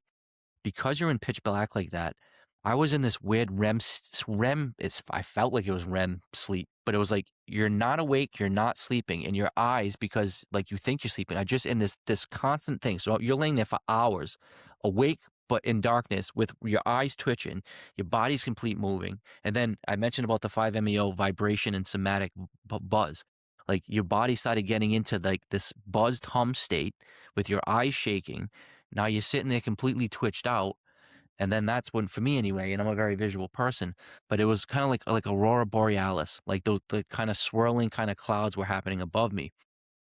Those clouds would, and this was kind of weird, they were just white. There was no color in it. It was just white, except there was a couple times where like this like UV violet purple would come. So it'd be like white clouds, and then a little bit of UV purple would kind of like mix in. But and then like you'd sit there and go like this, and you'd see, and I don't know if I'm using the right terms, but like biophotons, or like you'd see your energetic imprint in the dark, and it's like, how the fuck can this be? And that was weird. And then one of the cool things, like the only thing that I had for entertainment, so literally it was just sitting there like this in the dark. But I had a buffalo drum, like a 12-inch Indian buffalo drum, and I would lay in bed and I'd hold it above my head and I'd just softly just go dong, dong. So the vibration would just, go over your whole body. So you're pitch black, you're vibrating, your eyes are twitching, you're seeing all this weird shit, and you're just slowly with a deep bass, dong, dong. And then, and you could, you you got nothing to do for fucking, like once I got into that state, it's like, all right, I got another 60 hours left. It's like, so really you have to lean into it. It was beautiful. It was awesome. I would definitely do it again. One thing I do want to say though, as I talk about how proud I am and what a badge it was, I think this is important because, you set aside your ego, you set aside all that Adam Butler surface shit. I got to my higher self. It was great. But the last day when I was getting ready to come out, so the plan was he's gonna come get me, we're gonna have dinner, we'll debrief, we'll talk. And I had a kind of set plan or like not that I knew what time it was, but I knew through the routine of breakfast and then dinner kind of where we were at. And that last day, long story short, either I lost track of time or he took a little bit longer than I thought. But I kind of started wigging out because I knew it was snowing outside and I knew he was leaving to go get groceries. I thought he should have been back by now. And I'm like, fuck, I gotta hit the panic button. Like I gotta know where this guy was. And because I thought that the session should have ended and it didn't. And my ego was like, oh, we should be out. We're gonna be seeing. We're gonna have light. We're gonna have light. You should be didn't. And it got to the point where the chatter in my brain was going so nuts where I almost like literally the last hour I almost cheated to hit that oh shit button. But then I heard him come in, he knocked and he was like, "Oh, I'm here." He's like, "Give me like 45 minutes and I'll be good." As soon as I knew he was back, I could have sat there for another 12 hours in the dark and been fine. But it was that unknowing where I was like, nope, the Adam ego can come back. The Adam ego will be out tonight at dinner. And then when I thought I should have been and it wasn't. So it was kind of like, there's still a lot of work to do there. Well, As the much as I can survival say it was instinct started kicking in. it was yeah, it was like, all right, you gotta you had your fun higher self. Now the lower self needs to come back. And it was a good kind of realization that yeah, this was a good win, Adam, but man, you do still have a lot of work to go. Like those chirping voices are still there and they're still freaking loud. And not to shut them up, but just to let them know, apparently those chirping voices still have some things to say, and I'll let them say them, you know. Wow. Okay. All right. So I got a couple of questions about this because I'm very interested in it myself. So, whenever you go into one of these places, I mean, I've heard other people's stories about how they go into maybe it's like some kind of mansion style house, or is it usually somebody's house? So you said that you were in somebody's house, like, and this was a guy that was just allowing these ceremonies, like, that's what his he was using his house as a business in order to be able to have these kind of ceremonial 5-day darkness retreats, is that right? So this particular structure was an old converted church. So it was actually really beautiful. So we walked in and there was this big open space, and then there were two like apartments on each side of like the back of the stage. So no, I'm not giving away too much of it. Like he had one unit where like that was where he stayed, and then the other side of the unit on the other side of the building was where the darkness retreat aspect of it was. So it was completely separated from everything else. But he would come in the morning with breakfast, and then at night with dinner, and he would either stay and talk if he wanted to, or just kind of leave you be and kind of let you have your space. But I know let me back away jumping around though. I think most people do just separate or set a place in their home, and like now moving forward, I feel like I could replicate a darkness retreat at my house pretty well. I mean, it's relatively easy to make everything completely dark, but it's how do you get food to you? How do you get it's kind of just like the logistics of the basics of it. But in this particular case, yeah, there was a separating room. So like when he would come in to talk with me, there was like a buffer room. He would knock, and then I would sit like door to door, and we would kind of have our conversations.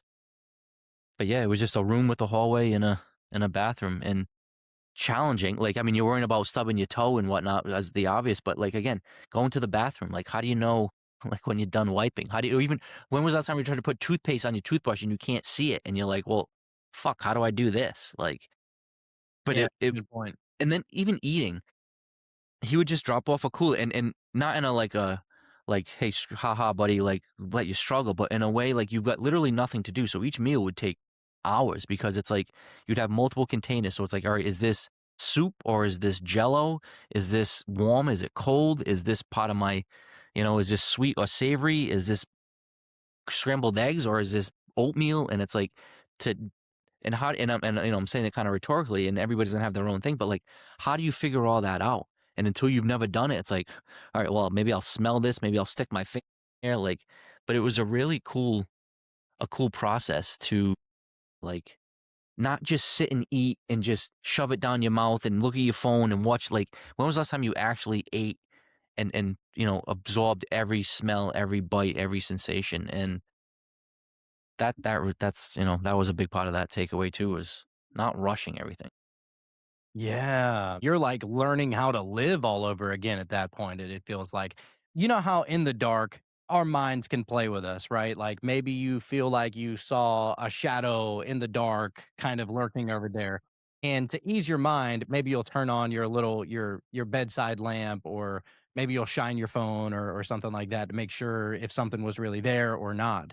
But you being in complete darkness, you have no way to be able to verify if what you saw was real or not. And so it's almost like your imagination is intertwining itself with your new reality in a very different kind of way. And I would imagine that's probably how the trip is taking place, because you don't have the validation of being able to say, oh, well, that was just that. That was just that. You don't have that because you have no fucking Right. light. Right. Yeah, no, that's a good point. Yeah, you have to lean into your intuition. So you have to lean into what's resonating, so is it, "Hey, is this a nice, like, guardian angel coming to help me?" Or is it, "Fuck, there's some weird shadow figure in the corner?" And I think, so to your point, if you can't see that, how do you interpret that? And I think you interpret that energetically and how your body responds to it. I mean, if it's a dark, shitty energy or if it's a loving, light one. And I mean, that particular case, and surprisingly, because it was in an old church, and I'm pretty sensitive to energies, and surprisingly, I did not sense any weird spirits, ghosts. I didn't have any entity interactions or anything, which I thought maybe I would. But, like, and not to be like, oh, I thought maybe I'd be scared of ghosts or be kind of like afraid. There was really none of that. It was an overall really just beautiful experience. So it was only at the end where you kind of had that like survivor instincts trying to kick in and your lower self trying to come up. Was there at any point like where you allowed fear to take over within those 5 days outside of that?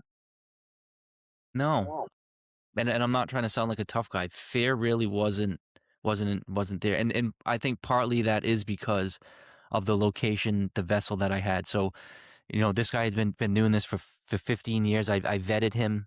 My introduction with him, he's a very, very calm energy. He made me feel very welcomed and safe. The ability to spend as much time as you wanted in that space before you shut off the lights, like I did that on my terms. So I think in this particular case, it was really a thought out and professional darkness retreat. It wasn't just, hey, here's a dark room. I mean, this really was a well thought out retreat. But no, there was no fear, but there was, I would say, 3 very distinct, the first 3.5 days where this is a combination of be like, cool and annoyance. Like, cool to be like, "All right, I can take some naps, I can finally, like, recharge. There's no one here telling me what to do." It's actually nice not to, like, be able to look at your phone because, like, you have no option. But those first 3 days were kinda just, like, comfortable, let me take some naps, recharge. But then it was, again, annoyance. Like, I'm like, this isn't doing drugs. This isn't going to Monroe listening to technology. This is just me sitting here, like, kind of like, not, well, what the fuck did I get duped? But, like, there's got to be something more to this. But again, it took, and maybe similar to, like, fasting, like, you have to get to a certain point that builds up. But you can't just fast for 2 hours and think you're gonna get the benefits of it. Like, you have to get to that physiological state where there's a shift. And it wasn't until that shift, and I don't think, and actually, I don't think it was a physiological shift in the darkness. I think it was a cognitive and a consciousness one, because and part of it was prompted by the gentleman there, where I told him, I said, I'm kinda having a little bit of an issue thinking that this is not a waste of my time, but, give me some words of advice. And it really was, this darkness retreat is for your higher self, for those higher aspects of yourself. All of that egoic Adam, all the to-do list and all the shit you got chattering in your brain, that's all the stuff you do on the outside. Like, you're here for the higher part of yourself. And not that those are any, like, profound words, but it was just enough of a conscious shift for me to be like, yeah, like, why am I fighting this? Similar to psychedelics. Like, I needed to get out of my own way. I needed to stop pushing whatever. And it was very, very shortly after that conversation that I was able to lay in bed and then just kinda be like, "Yeah, I'm gonna let me lean into this." And it was almost instant after that, that it was, like I said, full body shake, twitching. And but then this is where my comfort level in psychedelics and my body having that change was. Some people would probably be afraid of it and be like, "Oh shit, I gotta snap out. Like, why are my eyes twitching? Why is this shit happening? Why am I?" Where I was just like, "Oh, this is the good shit. Like, this is my body taking over." And then for me, I was able to lean into it, and it was prolonged. You know, it wasn't like, oh, I was twitching like that for 5 minutes or 10 minutes. It was like a day and a half. You know, it was just like you stop that state to go to the bathroom and take a shower, and then kind of get right back in it because you're, to your point, there's no other sensory input. There's nothing. It's just you. And Dude, that is very interesting. So recently I did this show with my old podcast called The Cult of Conspiracy. So the government recently talked about like how there are four known physical types of aliens that exist out there, whether they've been able to retrieve them through crash retrieval or whatever. They know of four of them. And so obviously one of them was the little grays. And so I went in trying to describe the anatomy of a gray and why people sometimes feel like they're almost like little droids or they're not really real because they don't show or express any kind of emotion and they're very cold kind of thing, which isn't always the case, but a lot of people have expressed that. But then getting into some of their features. So the grays are always known to have giant eyes, right? Like, and compared to ours, like they're always super big and usually it's like all pupil. People have, I guess, theorized how that would have happened evolutionarily. Like, because if the story is true that some people will say that the grays are actually us from the future and we've evolved, and that's allegedly what the little grays are, right? And so if that's the case, why would their eyes have evolved to become so big? And the idea is that where they live is either inside of a cave or underground or on a planet that they don't get much sunlight or something like that. And so they're constantly living in darkness. And so that they're essentially like nocturnal, like, they can see in the dark and their eyes have adapted to that.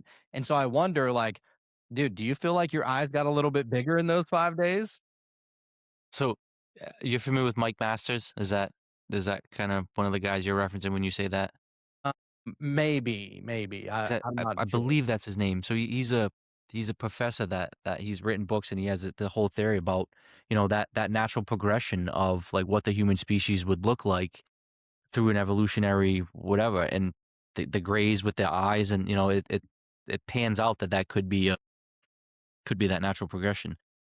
Were my eyes different? So one thing when I mentioned about, opening my eyes to and seeing my hands, just that recognition was really powerful. But so it was in February, and we had a snowstorm, and I drove back, and it was just so freshly coated white snow in, Western Mass and in Vermont. So just all these fields and farms, and it was just so bright and so reflective that it was it was a true appreciation of my eyes for the sense that they were. It really was like, wow, like I get so much input, and I don't think you realize how valuable the sense of sight is. I mean, so much comes through it. So much. And it was really just profound gratitude and appreciation that I have my sight. And I'll never lose that gratitude. But, kind of you're asking like evolutionary, what would happen at generation. And again, I'm not trying to have anybody convinced of my story. And when I talk about like DMT entities and all the crazy shit I interact with, not to say I could give a fuck if you believe me. Like I'm truly trying to share my data points to see how it relates to other data points. And I shared this with the doctor's retreat guy. I'm like, has anybody ever said this? And he was like, no. And I don't know if he believed me, but because it kind of sounded like, what the fuck? But so this is now like, towards the end of it. So this happened like, the last day. I know I'm kind of coming out of it. So I'm laying there in bed again, all of this beautiful swirling light energy. You've got the aurora borealis kind of looking happening. There's these pops happening. Again, when you move my arm, you can see like biophotons moving. And I'm literally just laying there in bed, like having a fun time, banging my drum, like just looking at all this random shit. Well, and not to be graphic, but I get up, I go to the bathroom, and I'm sitting on the toilet, and I'm just sitting there being like, wow, like this is such a crazy experience.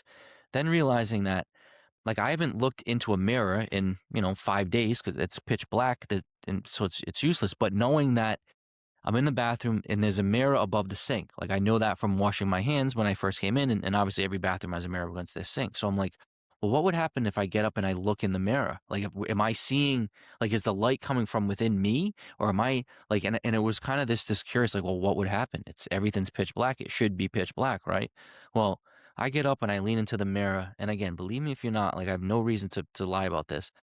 There was a, like, where my eyes were a glowing, like, band, like, in the mirror, and as I leaned in, it was it was coming from my eyes. It was like the fucking visor from, like, the X-Men type shit, where and again, it wasn't, like, glowing, projecting, like, my eyes shooting out lights. It was just everything's black, and then I leaned in where my the band where my eyes were was a lighter, like, cloudy, misty white, and then I leaned in and it got whiter and whiter, where it was just like, now I'm several inches away from the mirror and I'm seeing light. And it's like, no, is that coming from within me? Is that just I have no way to explain it, but that was a mind fuck where it's like, oh, I'm generating this. Like this is I'm in a dark bathroom staring into a mirror and I'm seeing a glowing band. Like what the fuck? That is insane. I don't even think that that's that crazy, especially if you've been following Ryan Dabian and, what is her name? Damn it, she has such a different kind of name, I can't think of it right now, but anyway, the people with the mind sight and the Psy games and stuff like that, being able to see without your eyes the different colors and the different shapes and, numbers and stuff like that. Essentially, people are learning to see without their eyes, and Dahlia Burgoyne, that's her name. She's been going around and helping actual blind people, blind since birth, have never seen light, have never seen anything, and she's teaching them how to literally see certain shapes and certain colors. I mean, that might sound, elementary or whatever, but you got to start somewhere. If you've never seen a fucking thing, imagine. We have so many other senses that can perceive for us. I think that this is something that we would eventually be able to do, that, whenever one sense gets taken away, that all of our other senses become heightened to be able to try and help that one sense that may be lacking. Ever since you've been able to see like all these weird things in your darkness, have you taken those experiences and applied it in your real life now? Like, let's say if you wake up in the middle of the night, like, or do you try and experiment with it and try and see if you can kind of regain that again? So yes, and maybe like a just a random, like, everyday practical thing. I have a closet down here in my basement that as soon as you go in, the door just shuts on the hinge and there's no light in there. So anytime you go in, you gotta go, like, either grab what you want and kick the door open and go kick it again, or bring a flashlight. Like, it's a dark closet that you only have a couple minutes of light if the door's open. And I went in there for something, and so I knew the door was gonna close, and instead of the normal response of, "Oh, let me go kick it open," I let it shut. So now I'm in a, utility closet. There's absolutely no light, and it was just so calming where it instantly just made me just go, "Ugh," and I just sat, not that I was there for 5 minutes, but I just took, like, 2 or 3 minutes standing in a pitch black closet, and it was such a great recharge where I think most people innately or just inherently would be like, "Oh shit, it's scary, it's dark, I shouldn't be in light," like, and there's no real reason for that, like, the darkness was beautiful. So, like, even just something like that to be like, "Yes, take that moment of calm," but so Yeah. yes, getting up into the bathroom and walking and being comfortable without having to put all the lights, or even just recently, I like to walk late at night, and just to, like, walk down the streets and to be completely comfortable in darkness. Like so there's no fear of dark. I have no fear of death. I'm not fearful of my physical harm to my body. I'm not fearful of any man, of any woman, of, like, it's just that this really cool position to be in where, yeah, like, I'm whole, I'm complete. Whatever scariness and darkness may have been there has been completely removed, and maybe even to the point where, again, I don't want to speak for everybody, but you're laying in bed and your hand goes over the side of the bed, and most people will be like, like, that doesn't feel right, or like you're worrying about, is there something under the bed, or you're worrying about, like, where me, like, now I like, there's none of that. It's really just I'm here, like, I'm in the darkness, like, I'll whatever, I'll swing my hand under the bed, like, it's good. That's interesting. It's just little things like that that Little, that yeah, make. like little shit where, like, or your feet's hanging over the bed and you need to put the blanket over it just because, where it's like, now it's like, "No, oh fuck, there's no just because." It's just I'm good. there's a lot of mystery schools and secret societies out there that say that in the beginning there was a oneness, but there were two things really, and they say that it was God and the void. Right, that God essentially existed in the void, and some people will say, well, he got lonely or he got bored, or these are human terms trying to describe a fucking 11th dimensional being within a void, but that's usually how the story goes, is that there was just God in the void. It was because God existed in that void that he was able he it she whatever the fuck was able to create inside of that void, almost like the void was essentially like the canvas for God to be able to paint his creation on, right? And but I imagine, if you're just existing in eternal darkness, imagine some of the things that start coming into your mind and into your imagination, right? Maybe you start to remember a time where it wasn't only the void. If God is eternal and has existed forever, and let's just say, God, source, consciousness, whatever that is, has existed forever, then there's a good chance that everything that is created has already been created before, which I think leans a little bit credence to the idea of, all right, well, if it's only God existing in the void, how would he even have the imagination or the thoughts to really be able to balance anything off of in order to create anything in the first place? Like, where do you get an idea to create something that wasn't already planted inside of your subconscious already? So that's where I try to go with it, trying to get into the mind of God. Whatever. It's just a daily habit over here. But I love it. that idea of God existing in the void, I imagine that's probably what a darkness retreat. That's probably the closest thing we can get to experiencing that happening. Beautiful. Yeah, you just get rid of all the noise, and it's yeah, it's a removing and remembering process. It's not an additive process, and that's actually a really big distinction. Where if you're going to Monroe Institute, you're adding vibrational headphones with binaural beats. If you're going to do a retreat and you're doing psychedelic medications, you're adding something. You're increasing. You're doing a sound bath. You're doing a cold plunge. You're doing like all those things. You're adding something. Where this is completely other end, you're reducing or removing everything, but you're coming back full circle to the same place. And if and as we're coming on 2 hours, this may be a good way to maybe sum it up, because I did remember my brain fart that I had about an hour and a half ago, and it ties in, well, because it ties into exactly the void, God, what this all means, and kind of, because I remember I was trying to tie it back to mental health. And when I went through one of the and this was recent, so I mentioned how I have 2 books that came out. The Psychedelic Integration Field Guide, Butler's Psychedelic Integration Field Guide. I've been working on that for a year and a half. That's been, I've been refining that. I've been talking about that for a long time, and that's been like, yeah, that's finally out. I've been working on it for a while. The Alchemist of Tears is the coffee table picture book that I put out a few months ago, and that came out of nowhere. That truly Alchemist of Tears. I spent an entire week not sleeping, not eating, crying my fucking eyes out. My longtime girlfriend and I just broke up, Alicia, who I've mentioned on multiple podcasts. Me and my father had a massive fight. My mom and my dad, like, were getting a divorce, breaking up, like all of this crazy fucking shit all happened in the matter of like a few days. And that was the result of that book. I truly alchemized my tears and published that book, and really kind of put it out. So I say that as the backdrop of what happened. So I was at a really, really, I want to see low, but just there's a lot of shit going on. And I know with all of my teaching and my learning that I needed to look within, that I was so grateful for what I've been shown.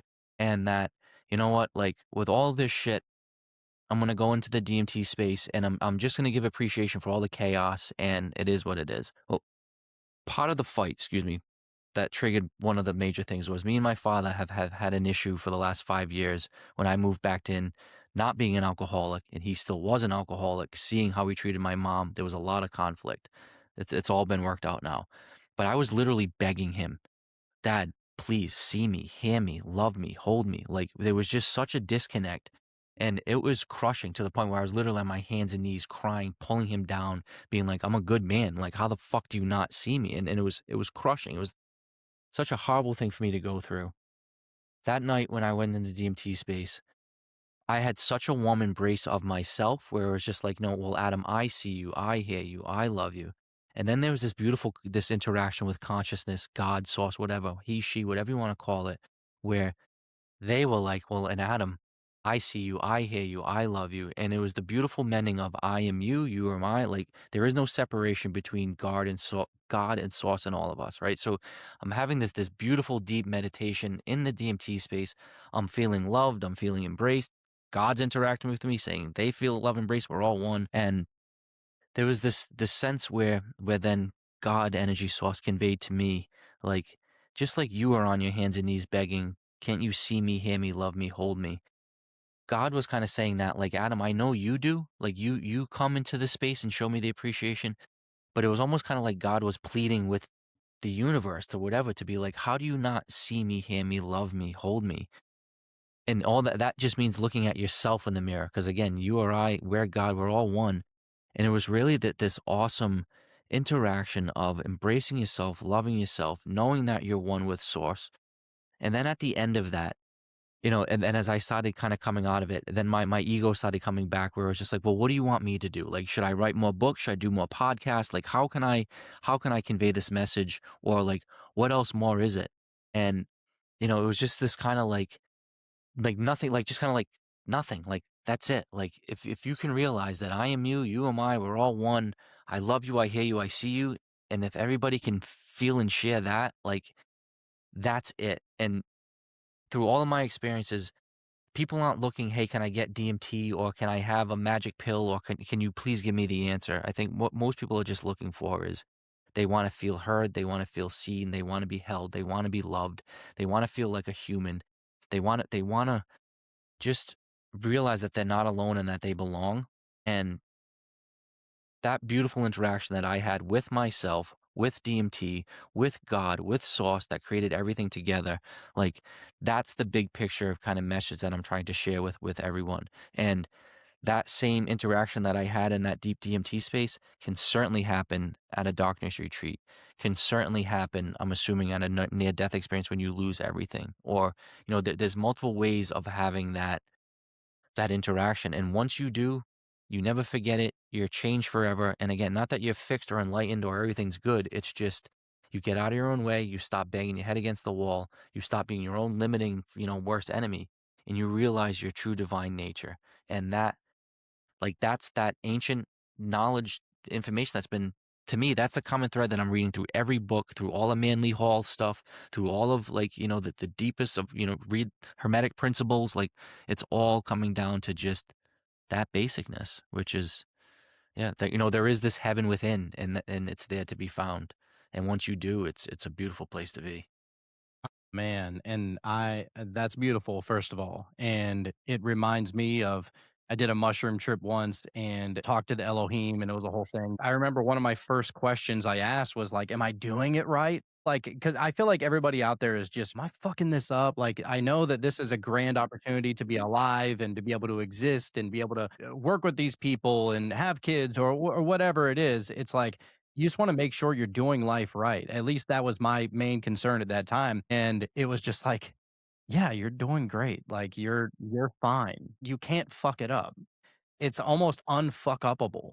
You know what I mean? Like in that sense that if all we are is just like God existing through the avatar that is Jonathan, that is Adam, then like, how does God upset himself? And I'm not saying, I'm not even trying to get on a soapbox and say that I'm the Almighty, pray to me. It's nothing like that. It is a oneness that you have with the highest of the highest. And what's beautiful about your book, you say you call it The Alchemist of Tears, and it all seemed very loving and very passionate and very understanding. It almost kind of reminds me of like a feminine aspect because you say that before you really got into all this, you were an asshole and you worked a lot and maybe you were rude to some people and you didn't really like the person that you were. And maybe that's like the darker side of masculinity in a sense. I'm not even trying to go all woke and, fucking beta or whatever. But my point is like, you were able to find that balance of the other side, bringing together the femininity almost within yourself. I'm not saying like in a weird way, but like, Please, well, like please do. I'm comfortable with that. I embrace my feminine part, and it's been a beautiful part of my story. And the but world needs, society needs to do that, is embrace more feminine aspects. that is literally the goal within alchemy. Like, that's what you find out, Yes. it's not turning lead Yes. into gold. It's not like, becoming an enlightened individual or I mean, that's part of it, but it's like the true goal of alchemy is to alchemize the two forms of divinity, which is the masculinity and the femininity, right? Like, it is the Adam and the Eve within you to bring this wholeness. It's the sacred marriage. That's what they I'm getting talk about. Like, goosebumps. you Yeah. you Fuck yeah. become whole in that moment to where you have no needs, you have no desires. You are whole, you are fulfilled. That is what it means to alchemize. That's a beautiful way to really, if I could add a little 2 cents into your story, that's awesome, dude. Can I add 2 cents on top of that? Because I heard a podcast the other day, and I think the way this gentleman said it was really, I think it hits because people are going to be on very, very different parts and parts of their journey. And, from the single mom that in her 20s to the guy that's 70, it's going to be a whole different, stage of where you're at. He said something to the effect of like, God will meet you where you're at.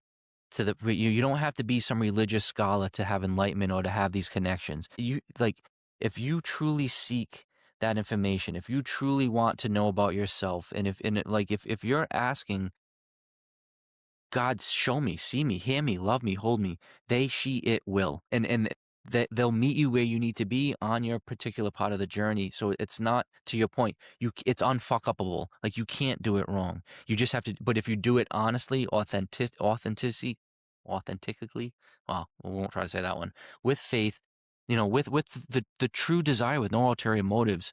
But that's also where, and a practical way of how I live my life now is, I feel like I'm always on camera, so that God is always watching me. I'm always on camera. My Pepe, who's one of the people that raised me, is always there. And now I have these DMT entities that I always have to answer for.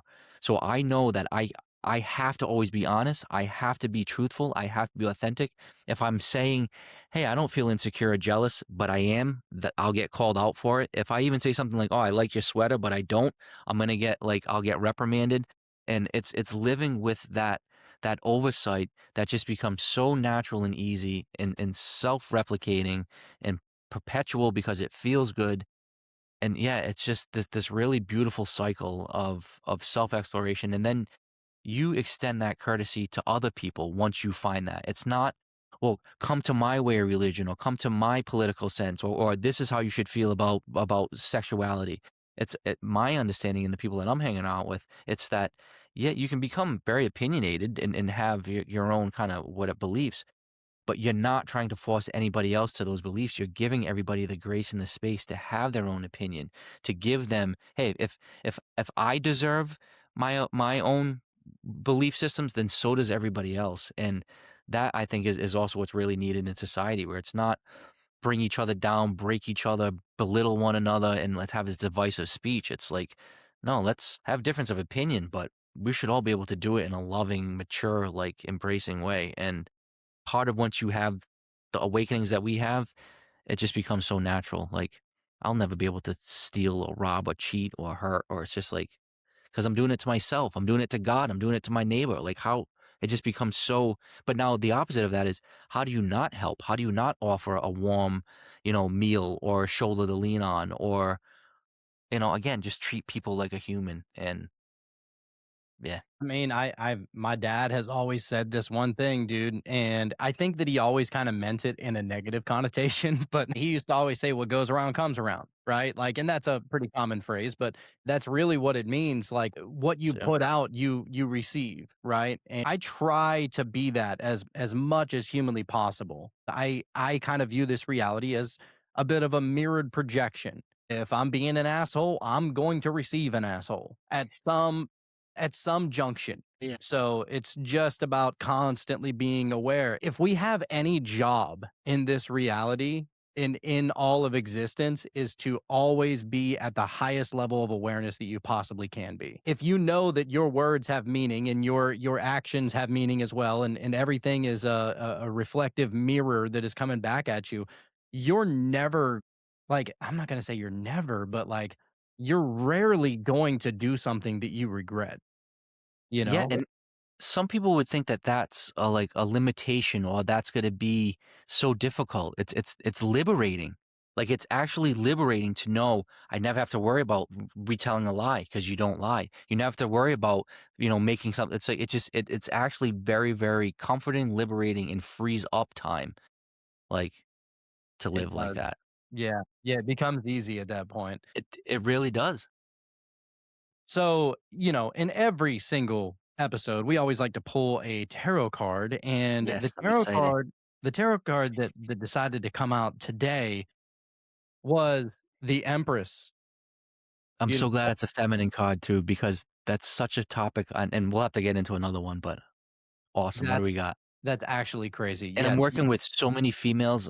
Like I'm so don't have a girlfriend. I'm single, and I'm for the first time in many years I'm not sexually active, which sucks. But the opposite end of it, I've got like 25 beautiful women in my life, like non-sexual, that are giving me so much feminine information and love and embrace, and it's just I'm shrouded by women right now. So this is I'm really excited to see what you pull out of that. All right. So I gotta say this just real quick. So this is the deck that my mom. I gifted my mom for her birthday a tarot gift card set, and it was one of those ones that you can like color in with your own colors and bring it to life yourself and stuff like that, right?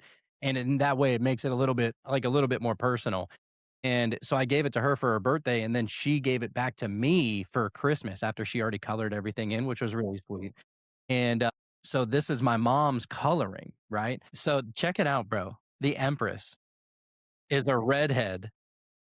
She's And wearing she's in wearing purples and greens, purple and green. Like, I'm like, what the fuck is really happening right now? But anyway, so the Empress embodies the essence of divine feminine energy. Through her connection to nature and her willingness to let her body be a sacred vessel, she creates a life filled with love. The Empress sits on plush pillows in a lush forest while a river flows toward her, suggesting her connection to nature. A heart with the symbol of Venus is proudly displayed by her side, indicating that she is open to love and beauty in all their forms. Her flowing pomegranate print gown symbolizes passion, fertility, and the ability to create. On her head is a crown of stars representing the 12 signs of the zodiac. The Empress the Empress's raised scepter and open body posture reveal her receptiveness and her confident attitude about the power of her sexuality. So how about that? love it. Well, That's and because, crazy, dude. I'm making up I did not respect the feminine energy, and I lost multiple beautiful relationships and women because of it, and I'm making up for that now, and I'm paying my karmic debts, but, it's a beautiful thing to experience once you can actually appreciate how much power and a different power, and this isn't emasculating men and the pussification of men. We have our own immense powers. But man, they've got something else going on that is just literally life bearing and life bringing and regenerative, and it's powerful. And without, to your point about the alchemical process, we as men cannot become whole and complete and ascend to our highest level without the love and embracing of that feminine energy within ourselves, but then on the outside. And that's something that I've learned, like, again, for my own selfishness, like for me to be the best man, I know I have to embrace that feminine aspect. And it's been an awesome experience. Yeah, dude. It's like the old hermetic axiom, as above, so below, right? As far as the alchemical process of bringing together in the divine marriage with the masculine and the feminine, I believe that there's macrocosms and microcosms, and maybe in reality, there's no such thing as a microcosm or a macrocosm. They're all just one big cosm. But let's just to think about it here for a moment, like most people are going to have a terrible relationship, and whether it is like ultra dependency upon another person, whatever the case may be, there's going to be a lot of fights and a lot of problems because maybe they rely on that feminine aspect of the feminine woman that is in your life because you're not fully embodying your own femininity within, right? And so it's almost like, well, I can't receive any kind of feminine love or care or nurturing or anything like that And so I'm going to suck it from the vessel that is my partner. Right. But I think that if you're able to bring those together and recognize the union of the masculine and the feminine within you, then you may be ready to have a beautiful relationship with an actual, a woman, or vice versa with the man. It's like that's the as above, so below. I believe that it has to happen up here. It has to happen in here first before it can be expressed outwardly. And the as above would be, the mind, and as below, I believe, is probably the physical reality. Yeah. And it does work both ways. The feminine needs to embrace the masculine, and then we could probably talk for hours about this, but like being in that psychedelic space, holding people, it really is to see the difference between the masculine and feminine energies is really powerful. And even for somebody like myself, actually, I'm normally providing the alpha male masculine energy. There was a vet there that I sat with where he took that role finally away, and let me be cradled and embraced and and it was awesome for me to finally feel a male like energy. And again, no sexual weird shit, but just truly like in that energetic space. But yeah, there's clear, distinct differences between those energies, and to be able to twirl them together is an important part of this self-exploration process. And yeah, like even in like I would love to probably do like if I could do a darkness retreat with like my new redheaded girlfriend when she comes to my life, like that, like but so imagine like a darkness retreat with your partner, with DMT, with the sexual aspect of it, with the sun. Like I mean, you can imagine like, going out to some yurt somewhere in fucking Alaska and just being like, all right, I'm going for 2 weeks and I'm just fucking doing it all. Like that would be, there's your Lucinian mystery, that whatever.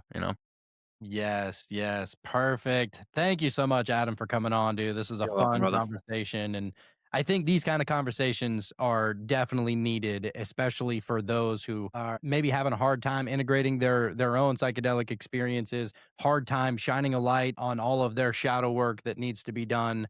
I love having these kind of conversations. If you could, sir, could you let people know where they can find you and all of your great work? Yes. So my email is booksbyadambutler@gmail.com. That's probably the easiest way to get in touch with me personally. And I do, on all my podcasts, I always offer free PDF copies of all my books. So if anybody wants the information in my books, you can have access to it. I'm most on the social media. I'm most active on Instagram, and Alchemist of Tears is the feed on that. And I recently started a YouTube channel a couple months ago that I'm starting to put together all my podcasts, some original videos, and I'm going to start doing some interviews soon. So I do have a YouTube channel, and that tag is Butler's DMT Field Guide. But I'm available. I'm accessible. I'm part of the coolest part of what I do is interacting with fans and having actual conversations with people. So I am available if my words can help. And I look forward to continued explorations and sharing this data with you and maybe we do a collaboration where I bring my vape pen, you bring your hypnotic technologies, and we spend the day just doing a twist. Dude, I mean, why not Why not? try and see what could happen? Because you don't know what you don't know. But look, I do want to say to Thank you. everybody, thank you so much for joining tonight. If you want to be a part of the live show next Wednesday and every other Wednesday following that, come on over to patreon.com/metamystics. That link is down in the show notes below. You can sign up and you actually get a whole week for free. If you sign up for the entire year, there's a big discount there as well. So I appreciate all of the one out there that have been helping along this journey. You guys, it wouldn't be possible without y'all. So I really appreciate, kind of going through my own awakening process with others, because I can imagine that it probably sucks to kind of go on that journey alone. That can be very difficult. It can be very separating. And so I really appreciate the support from you guys, and just knowing that we're all excited to talk about so many of the same topics. It's a beautiful thing. But that being said, yeah, dude, look, if Adam Butler came here and he taught you anything, it's that you don't know what you don't know. So don't just get weird.